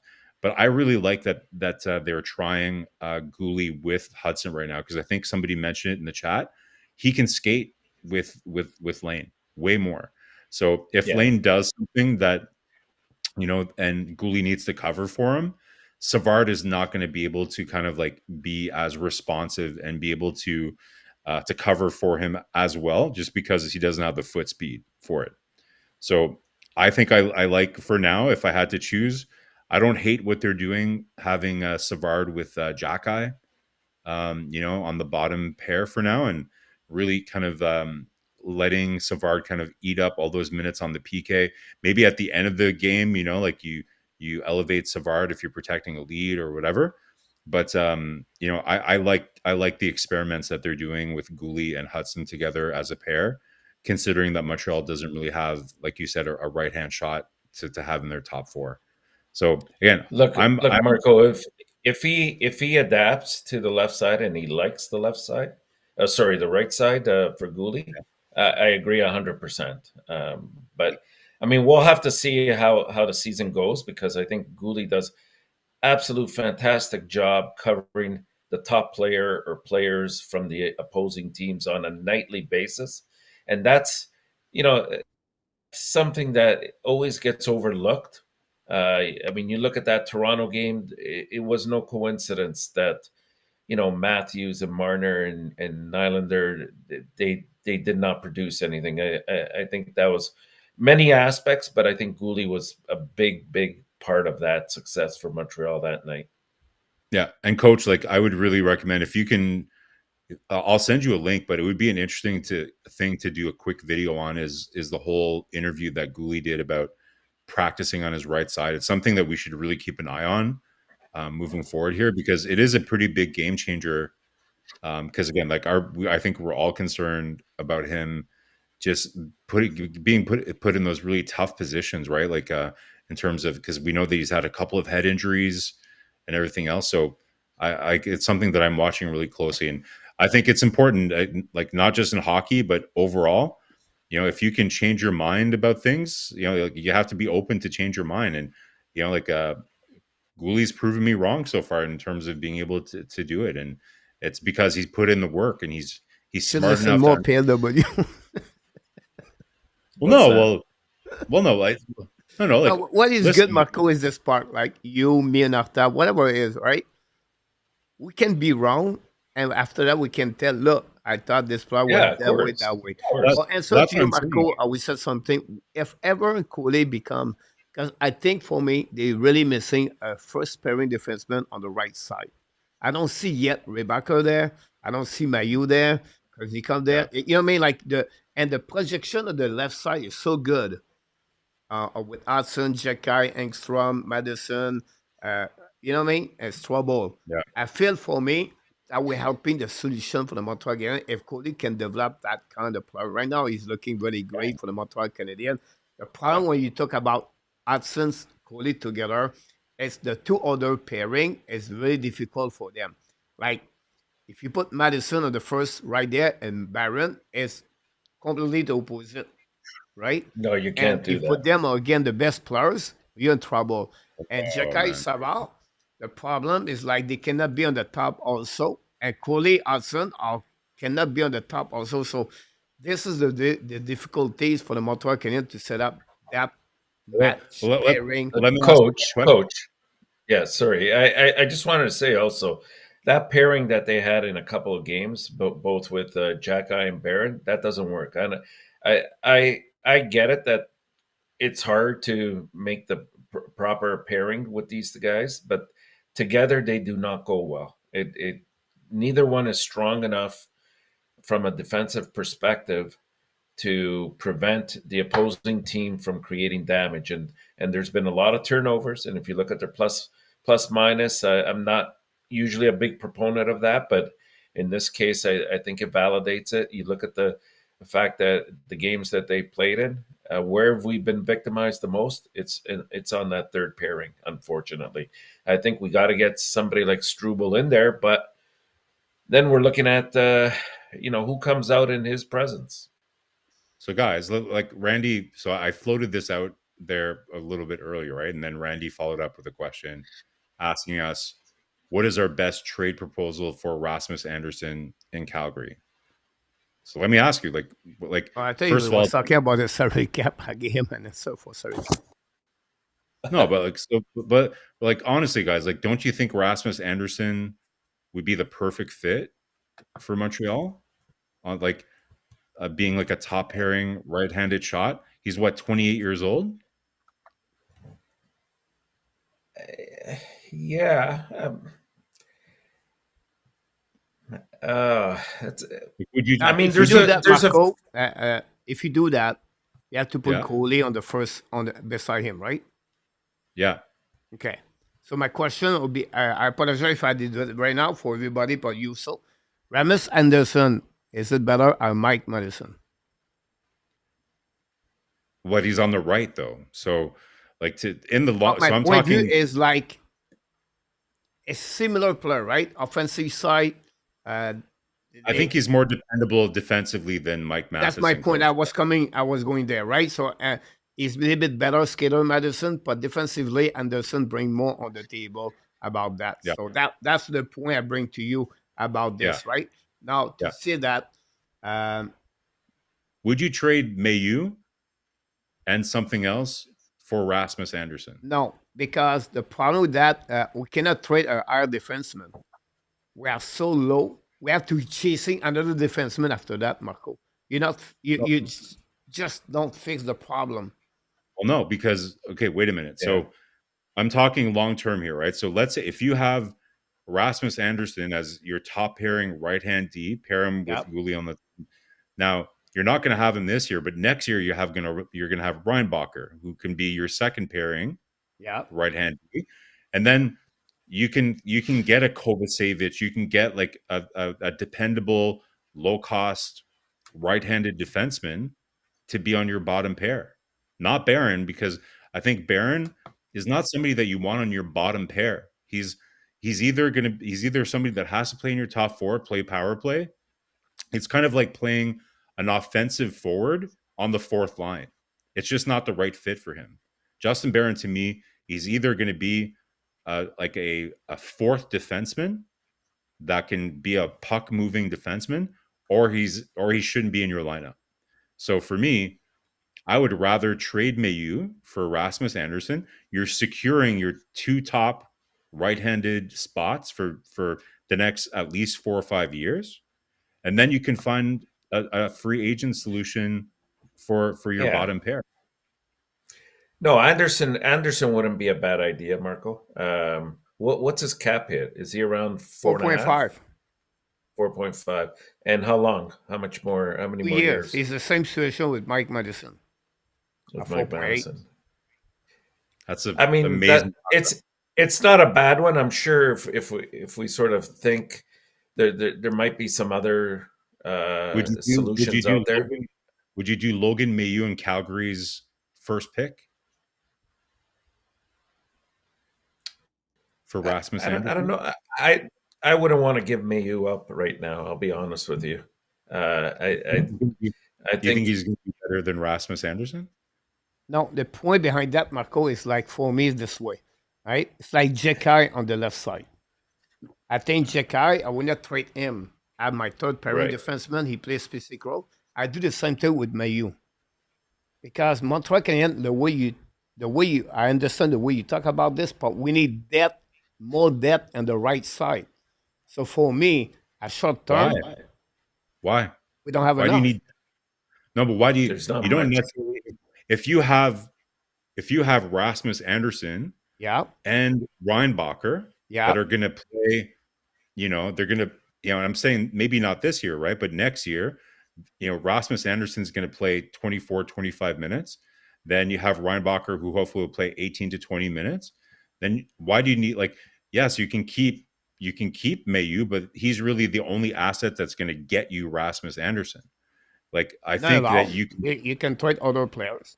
You can like trade what Michael Edge. sure. Okay. Like if you're gonna trade I like keep that, my that's right what's defenseman, Marco, because this part, right? If we have Rebacker hurt again, or if you losing Anderson, we have the same boat right now. If we're losing right now Savard and Coley, example, we don't have any Yeah. depth inside of this right now. And Yeah. that's the reason I will not trade Mayu at this moment. I will not trade any defenseman we have right now. We don't have anything. It's not William Trudeau. It's not anybody else. So for me, I will not go that direction. I will try to go not trade Mayu. That's my point of view about that. I think Yeah, no, I would agree with that, Coach. And if you look at Calgary's situation too, Marco, I think the one thing that they're going to be after, sure, if they can get a prospect, that's always good, a young prospect.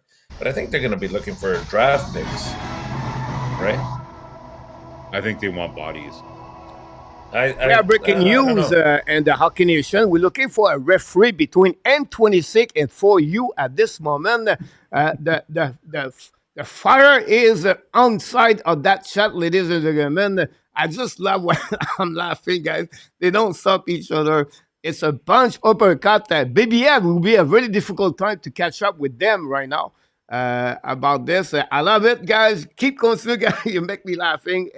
And they respect each other. That's the beauty about that one over there. They keep their point of view, but they keep continuing to uppercut each other. So you guys, you're really good tonight. I really enjoyed that one. So sorry about that, guys. To make that, but it's just they keep concerned about backup and everybody else about this. I put my input at some point, but Marco, this is what my point of view about this. I said my college I just tried to figure out. I would not trade Mayu. I think the fact they lost Kovacevic and Aris right now, the debt is very low, and I don't think so. Because if you trade Mayu, Marco, and I will give you that the last one before we move on. We are almost at the end, so I want to have more other thing to talk about. It's like right now, like we don't have enough after that. If we need, like, if we lose the two, Mayu can become the top four. But if you remove Mayu, who do you have after that to be on the top Bogdan. four if something happens? Bogdan. But he's not there yet. We talk don't about know. We 26, don't know. 27, 28, 27, 28. It's a long Yeah. term. Now you can find something. I can understand that. But you already know what Logan Mayu can bring to you. I will keep my answer that. Said that, I really like Ramus Anderson. For me, he limit the force sling of the Florida Panthers, from my opinion. He can become that play. Well, he's No, got no size. too. salary, Marco. He is not a number one. I think he's a number two defenseman in NHL. He complete. Anybody can play with him. I like that. But I think this is like, you know what I mean? Like the cost of him also, it would cost you maybe 7 million, maybe, Marco. Yep. And like Right? 2 years from now, you mean? Yeah. Like to re-sign? Yeah. Oh yeah, at least So yeah. I think the low cost Well- would be there. It would give you a lot of good minutes, and it would be only 29 years old at that moment for that He's one. So, 27 right now. Yeah. so for Yeah. me, it's how you can picking it up. But If that's you a- can secure him, Well, if you can like I secure him- said, you have Marco. You have draft picks. You have maybe a forward that you can look at. Like, hey, Massar, if he has a good year, that might Yeah, be no, one area that you can look for. Calgary's not trading Rasmus Anderson for a pick and a tier 2 prospect, right? They're looking for a blue chip, like because of he's going to be worth so much on the market because of how low his cap hit is and the minutes that he's going to eat. That's So not you're gonna- remind you, Marco, Chick Run. Similar player. Not No, as I'm, not as I'm offensive, talking Marco. about the trade. Like the one Chick Run come to the market, the salary cap at 4 point something, first pair with Arizona, and that's what I'm talking about. So you have to look about what they got. I think they got a first round pick. And Calgary, for me, they were looking for asset right now. They're looking for young players and asset. So Montreal Canadiens could go with maybe. I'm telling you right now, Calgary is going to I maybe think you- beat. You have to look at the forwards. You have to look at the forwards, to be honest with you. Whether the prospects or it's somebody currently on the team. And the picks. You have the picks. If you have to give up a first, you give up a first. How about this, guys? Would you do Owen Beck and Calgary's first for Rasmus Anderson? Yes. Yes. The first. Yeah. Oh, yeah. Right. Yeah. Calgary do just that. score. Anthony Manta, I believe. Calgary take the lead 2-1. Sorry about that. I just said I think Calgary is going to beat Edmonton, but my point of view, yes, um, Yeah. Marco I would do all that. the way, all the way, Yeah, I would do because that the too. Calgary Flame pick become the Florida possible. Yeah, yeah, yeah. And then Owen Beck, you have Kapanen, you have Michael Edge. You don't destroy the longevity. For me, I would do that. And then with that part, you can trade David Savard at the trade deadline. And Yes. then after that, Yes. you can get Yes. an asset, maybe a second round, third round, whatever it is, right? Definitely, I would go there. And by the way, Yeah. kudos to Patrick Lewhite, who I think predicted. I think he mentioned Mantha scoring tonight in his By the betting way, prediction. we found a referee, Mark Elliott, Ah, and okay, very good. and he said, both of you, you are right to win the Stanley Cup the way you talk about. So great point from him about that one. Mark, you nailed it, my friend. And a congratulations for PLW to cash out on Anthony Mantel, guys. If you don't mind, we don't see Marco a lot. So Marco, if you can stay until 10:30, if you don't, it's okay with Yeah, you. a That'd be holiday. great. I don't have to work tomorrow, so let's go to town. Donc, next question, Lane Hutson. Durant le week-end de social media, là, des fans request Lane Hutson power play number one over Madison. Yes or no? I think, Marco, you bring that idea. So the people in the chat can give us your point of view about Lane Hutson. Do you think he should go that direction? Well, here's a good answer for you, Coach. Whichever power play unit Hudson is on is the number one power play unit. So it is what it is. Like right now, would you say that overall the second power play, what we call the second power play unit, has been moving the puck more efficiently than the first unit? I think so. So I think, what I would try before doing that, I would maybe make other moves. Like maybe it's time to move Slavkovsky from the first unit and put him on the second unit or something like that. Like if you're going to have two power play units, and it's been very interesting to see that like the power play units have been very disciplined, right? Like right at 1 minute, they're changing. Like it's Marco, if you have I like you, Adip. I would not move Sakaski versus and move just as an Kobidak. example, What? right? No, It but doesn't matter. it's a good point, Marco. But because they have too many right shooter on the Exactly. unit Yeah, number yeah, one. So I just want to mention that if you agree with me. yeah. Yeah, no, I like my Mhm. point is that if you're going to have two power play units, balance them out a little bit more, and then just keep it that way. Like right now, it's clear that there's some good chemistry between Newhook and Hudson on that second unit. Armia arguably isn't really meshing super well in that first unit, so maybe to your point, you trade Armia and Doc on those units, but I would just balance them out instead of just because obviously the first one's not really working super well so far. So that's what I would try. Yeah, having that depth of two solid power play units makes a huge difference because at some point, one of the two is going to catch fire when you have a tired defense that's there. Look, it'll eventually happen that Hudson will be on the power play number one unit.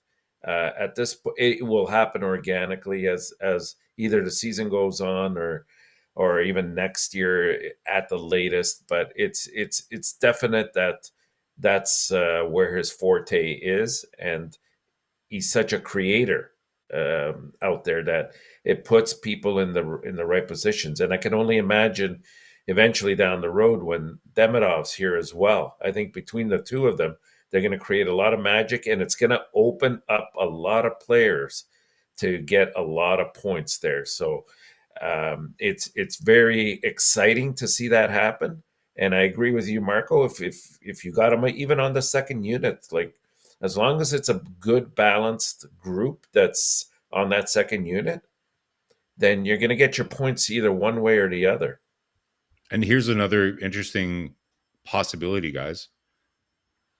What if it's a good strategy? Because wouldn't you say that in most cases, the team that's killing the penalty, if you're starting with your first unit, they're going to put their best penalty killers out there first, right? So Right. you're facing the best power killing or penalty killing unit first. So that means Hudson is going to be playing against the second PK unit. So that means that they're maybe not facing the number one shutdown defenseman and the best defensive center that the other team has. So maybe it's actually a good thing to have Hudson come in on the second wave because you're dealing with less like elite defensive players. Yeah, Just it's especially another especially the look at it. defensemen. Yeah, yeah, Yeah, absolutely. Yes, about that. I think for me, it's like he balanced both line right now, and I don't. Oh my God, Calgary score three. 3-1. Three Nice. Kirkland, one. Kirkland, the city Oh, Kirkland, and the West Montreal. Jeff Skinner, buddy. So hey, we are you gonna do you have that as a topic tonight, Coach? Montembeault over Skinner for Team Canada? Are we talking about that? too Not early, tonight. I too don't have early. that one, but it would be interesting to see that for sure the next couple of weeks. But for me, is what I like right now is like after 1 minute, guys, Suzuki, Caufield, Yeah, yeah, Sakaski yeah. go to the bench, right? And now Yeah. you have the unit number two, and you nailed it, Marco, when you said the Of PK two course. of the opening team. So and Hudson helping the other, and they have a good chemistry. And now the puck movement of the unit number two, I think it was better Oh yeah, compared to unit number one, and Hudson go there. I think at least something look bad. I think I will lead Hudson for the next 20 game and then go there. Martin St. Louis, and you know how this working after Marco. Sometimes you want to help your veteran player, your players, right? And that's maybe come with organically where Madison cannot go there, then said, look, we're going to go that direction. Happening with Zuski last year with Sakaski move up on the first line, but we'll see Right. what happening Exactly. for that one. I want to not finishing, but we have a good weekend for the pipeline for the Montreal Canadiens. The Rocket, Laval Rocket, have a great weekend. They win the first night 5-2 Friday night, and then the last yesterday 3-1. But again, Logan Mayu 4 points, 2 goals, 2 assists Friday. But one player I want to talk about the Laval Rocket is Philippe Major. 1 goal, 3 assists for Major during the weekend. Tobish have a good night, but honestly, it was only 14 shot again the Providence Bruins Friday night. But yesterday was Jared Davidson have a good game. Michael Edge scored 2 goals in 2 games on the weekend. Michigan won Friday last Saturday. Jacob Fuller, great performance Friday, not good yesterday. The Boston Garage last 4-3, but he won Friday night, I believe 3-0. And they have Tyler Thorpe, top 2 assists on the weekend. The John lost, I believe, Friday, and they won yesterday. Thorpe, good The torpedo. season for the so far. And Demidov played only 6 minutes yesterday, I believe, and did not have a difficult with the Rothenberg guys. If one, sometimes someone piss you off for nothing, like every decision Rothenberg does is like, why? I have a Why he theory, does Coach. it? Like, I have a why? theory. Like, I have a theory. Do you think? Do you think that he's on Twitter and sees all the Habs fans shitting all over him on Twitter, and that's just kind of like pushing him to play him less and less? Just to prove. You know Maybe. what I mean? Like It's about money. It's about you money. Habs fans are not going to tell me how to manage my team. Like you people in North America telling us in the What KHL to how to do, properly everything like manage. that. His Uh, answer yesterday was what we have another website, another YouTube channel, Russian. I have to do the translation, and someone also put it on the website on the YouTube on the X. It looked like he was waiting for Kuznetsov to return to put him with Dimitrov. He did not do it the first four period. Now yesterday, the team was losing 2-1, I believe, and he decided to put Kuznetsov together with Dimitrov and Plukinov or yeah, Plukitov, number 16 anyway. And that it doesn't matter. they Yeah. matched up very Yeah. well. And then he played 9 shifts uh, during the last two periods. We'll see what you're going to do for the next game of Dimitrov. But again, this is really difficult time. But I just want to share it with you the pipeline from Montreal. So maybe if you want to add a little bit, I don't know if you follow the Laval Rocket, if you want to do something in our tap about the weekend, about the pipeline for the Montreal Canadiens. Well, I expect the Rockets to have a good year. I think that there's finally some very solid talent there, and if they could put things together, and if I think Beret Boulay, if he ends up not being picked up on waivers and ends up there, that's going to be a huge help as well. He's going to bring that element of experience to the team, and he can play up the line as well, probably on the second unit, if not even the first. We'll see how that materializes. But I, I mean, it's good to be optimistic, and they're definitely showing that they're living up to expectations. But again, we have to wait and see. The good thing is that the goaltending is very solid as well, and we'll see how long Mayu stays down there. As long as he's there, I think they're going to have a strong defensive core. It's too bad that Ryan Bucker isn't there to help out. Yeah, I agree. Like, I think overall, like a one guy to coach that we could mention here that had a good kind of solid start so far is Sam Harris. Sam Harris has had a pretty good start. Really, kind of, I think he had a good camp too. I really liked him. I really like Thorpe as well too. I think he had an amazing camp, and so good things to come there. But yeah, Mishar, guys, like I think we've all been a little bit nervous about how he's been kind of coming along.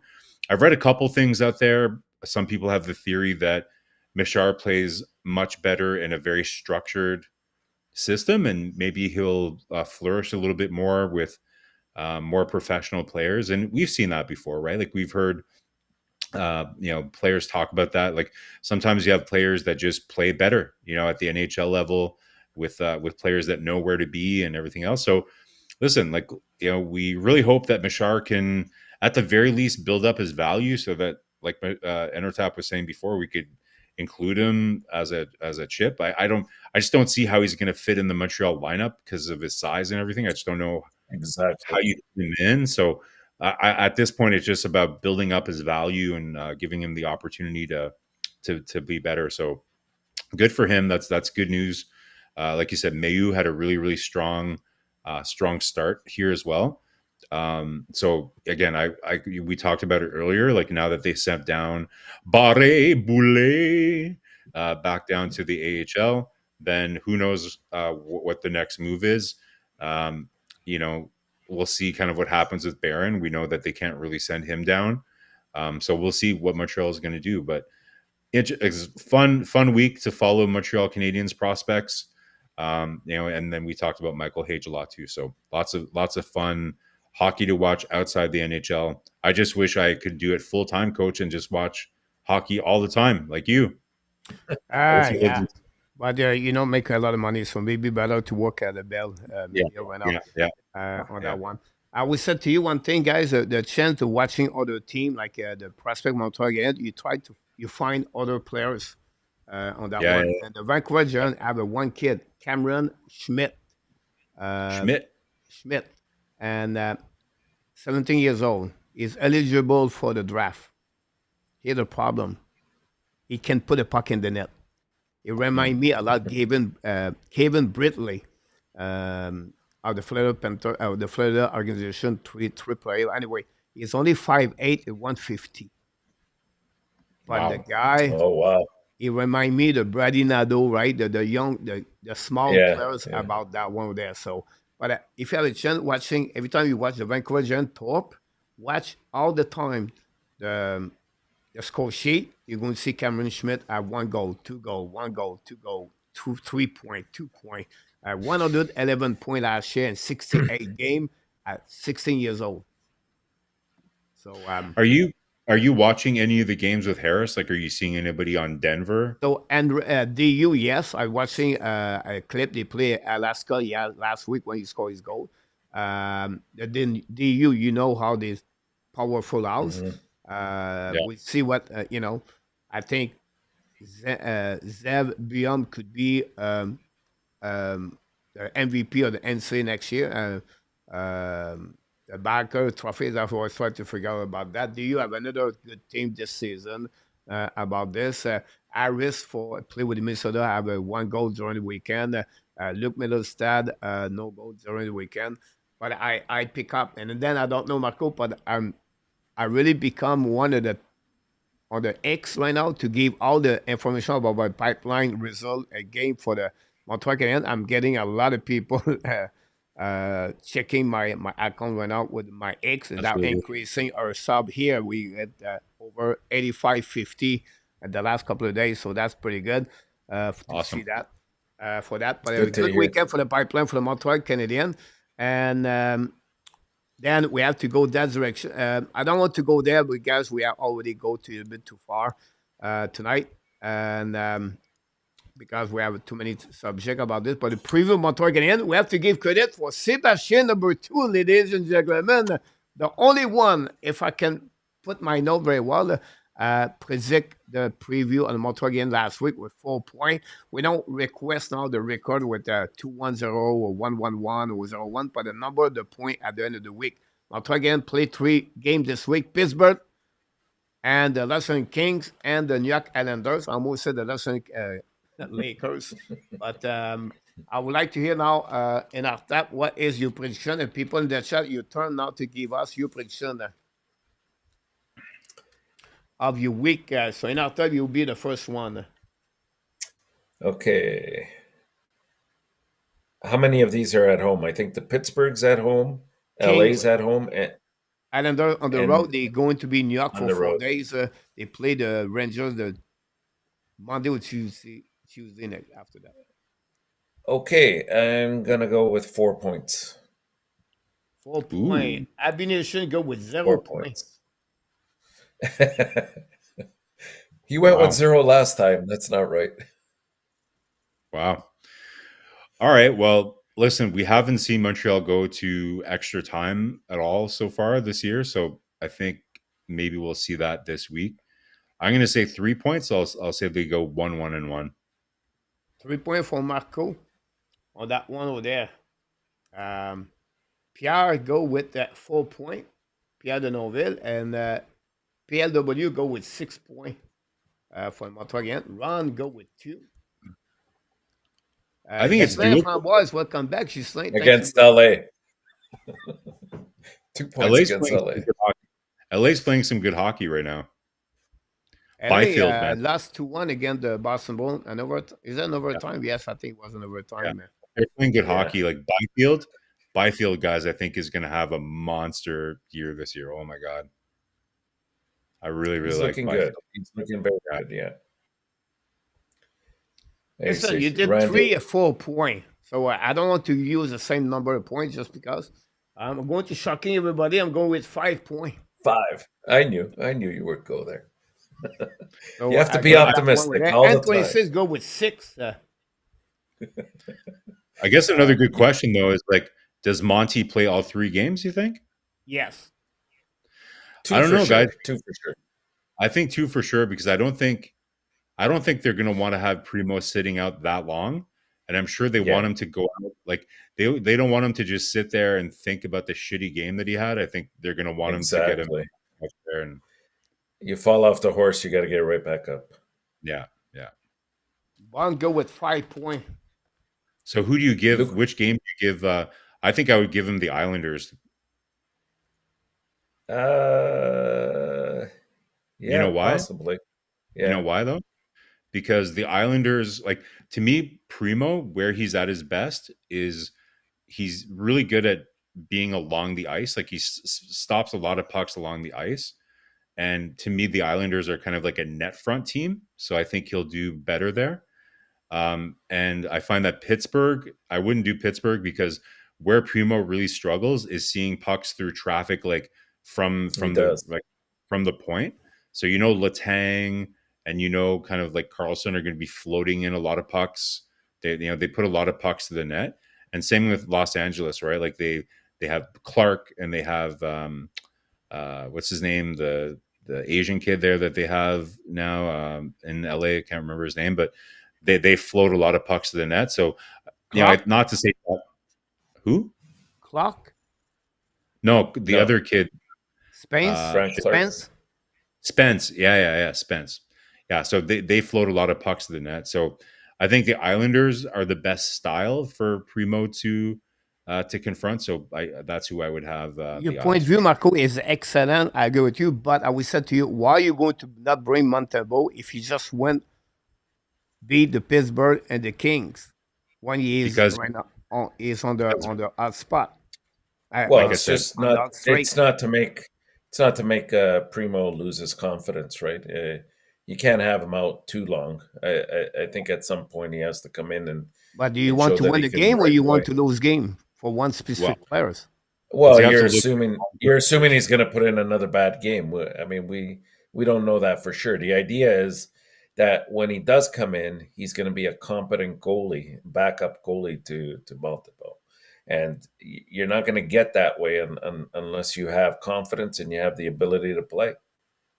Me, if Yeah, if Montembeault winning game, guys, I'm sorry, but I put Montembeault all the time. Oh, Calgary just hit the post on the empty net, like 200 feet. Anyway, sorry. Um, wow. I put Montembeault all the way until he loses the game. I wait until the back-to-back at the end of the month to give Primo a chance. If not, I want to win game. He's my goaltender Yeah. number one. It's like Vasilevsky and Alibak. I'm going to sit them to give confidence to Eric Comrie. Come on. No, We not do coach. that. We use Montembeault until he loses a game. Until then, I keep Montembeault there. No, I you don't have to know. kind of think of it in long haul here, coach. Like, so let's say they do that. Let's say they go ahead and do it the way that Enortap and I are suggesting. Then that means so they're going to play a total of 6 games. So, to me, like starting 2 out of every 6, I think is right around where you want to be for the season, right? So, yes, like you don't want to sacrifice the overall good of the whole season just for short-term gains. Like you have to kind of think of the long haul and make an investment in Primo. And again, you have to see what you have there, right? Like it's still early enough in the season that you have to see what you have. It's like I'll put it to you this way: Montembeault wins you 2 games, and now you're now off to a really, really strong start. So that means you're closer to being in the mix, like they've talked about, right? So if you're going to be in the mix, you need to know if you have a backup goaltender that can play you at least 35 games this year. Like And by the Montembeault same can't. token, just like we've been saying all year long, it's a huge year for Doc because we have to see him play and how Yeah, he responds. Is he truly our number 2 center, or does he need to be a winger? Whatever the case might be, I yeah. say it's the same type of microscope for Primo, And Montembeault you know, and Montembeault. and Montembeault too, to a lesser degree. But yeah, Primo, yeah, you have to really see what you have before Fowler's ready, because I think we know what the writing on the wall is going to be down the road. But right now, you have to see if this guy is going to be expendable at the end of the year. Yeah, I know, coach. You're trying to be controversial. I see you. I see. No. Yeah, yeah. I maybe listen too much Gilbert Delorme le matin parce que Gilbert les said Montembeault. You talk about controversy. I'm not going to get it, guys. It's already over. But Wednesday night, Marco, I'm going to give you that question to you. You have 3 days to think about this. Martin Lemay said, an empty net for the Calgary Flame. 4-1. Edmonton. It's like I think it's Connor Zary. I have Zary on my fantasy. But anyway, Martin late. Lemay said, Marco, in our tap, Caufield. Je ne sais pas en français, Marco, le mot boulet. C'est un boulet pour Zuski. What is this in English? Qu'est-ce que he's c'est? a burden. He's a burden. Is a burden for Nick Suzuki. I don't want to have you comment tonight in after Marco, if in after is back Wednesday, but what do you think about that? We know Martin Lemay is not a big fan of Cole Caufield, by the way, but he said when they're going to have a split Suzuki and Caufield, Nick Suzuki is going to become a better hockey player in NHL. Big statement for Martin Lemay. We have to wait Wednesday night to hear that. And look, we can talk about Cole Caufield, a very good start for Cole Caufield, honestly, 4 goals. I'm not going to do a clash, but we're going to finish with that one for all of you. Give me your answer. Cole Caufield prediction for the upcoming season now with 4 goals after 3 games. What it look like for you? What do you think he's going to reach for the upcoming season?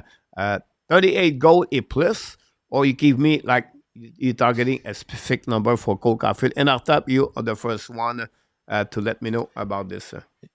Sure, put me first on these. I'm going to say exact 38. I had him at 35 goals. I have him around 35 goals. Yeah, that's where I had him too, but at 35. But we'll see. I think he can hit 40 if it goes on like this. The only thing is if Line comes in, he might take away some of that time on the power play. Honestly, I'm going to surprise you. At the beginning of the season, I was not see that for him, but I can see 41 this year. Exactly, I'm talking about this, Marco. Exactly what. So we have amazing. under, we have over, and we have exact. What a way to finish! We say go plus 38. I try to modify everything to Mr. Tap to balance everything. What a great night! I want to thank both of you to be with us tonight. Marco, thanks to join us. Marco is usually the Wednesday night. He does the notebook, but tonight you have an open night to talking. It's fun talking about hockey, guys. And plus now Montreal looking good. So we'll see what they look like. And next week, we'll have to review the week and we'll see if they did very well. But what a great start for the Montreal Canadiens. 2W and 3 games. Again, team in the Atlantic Division. That's what we're looking for. But they will be back tomorrow night again in Pittsburgh. We're going to be live at 7:30 p.m. Eastern Time. The game, guys, 7:30. You don't see me at 7 o'clock. So West Coast. It's just wait for the game. 7:30, guys, we won't talk about the game. So until then, my friend, we wish you an amazing, great weeks for both of you. Hopefully you're doing well. But of course, that's who you are. And that's what you do all the time at the Hockey Nation App Nation. You are awesome. You are amazing. You are the best. And remember, you have greatness inside of you. Don't forget, please, to click on the likes to reach 60. We're almost there. Maybe some of you did not do it. Put your ticket in the box machine to give us the 60 likes. Until next time, my friend, we want to thank the moderator. Ron Wikin was with us tonight. Habs Weekly Report, the news update. What a great fight between 4U and N26. Both of them, they shake their hands, said, we are right. That's exactly what he did. So great. Mark Elliott at the referee tonight. All the great fun together. Always a pleasure to work with Enortap and Marco. Until next time, be well, be healthy. Find a way not only donate your day, but find a way to donate the second app of what, Mr. Enortap? What else? You're 2024. Have a great week, both of you. Thanks so much. Marco, what last word of the week? I hope my computer is not broken after I spilled beer on it. And happy Thanksgiving. And happy Thanksgiving. Have a good one, everybody. See you tomorrow night, 7:30. Good night. Good night. Thanks, guys. Bye.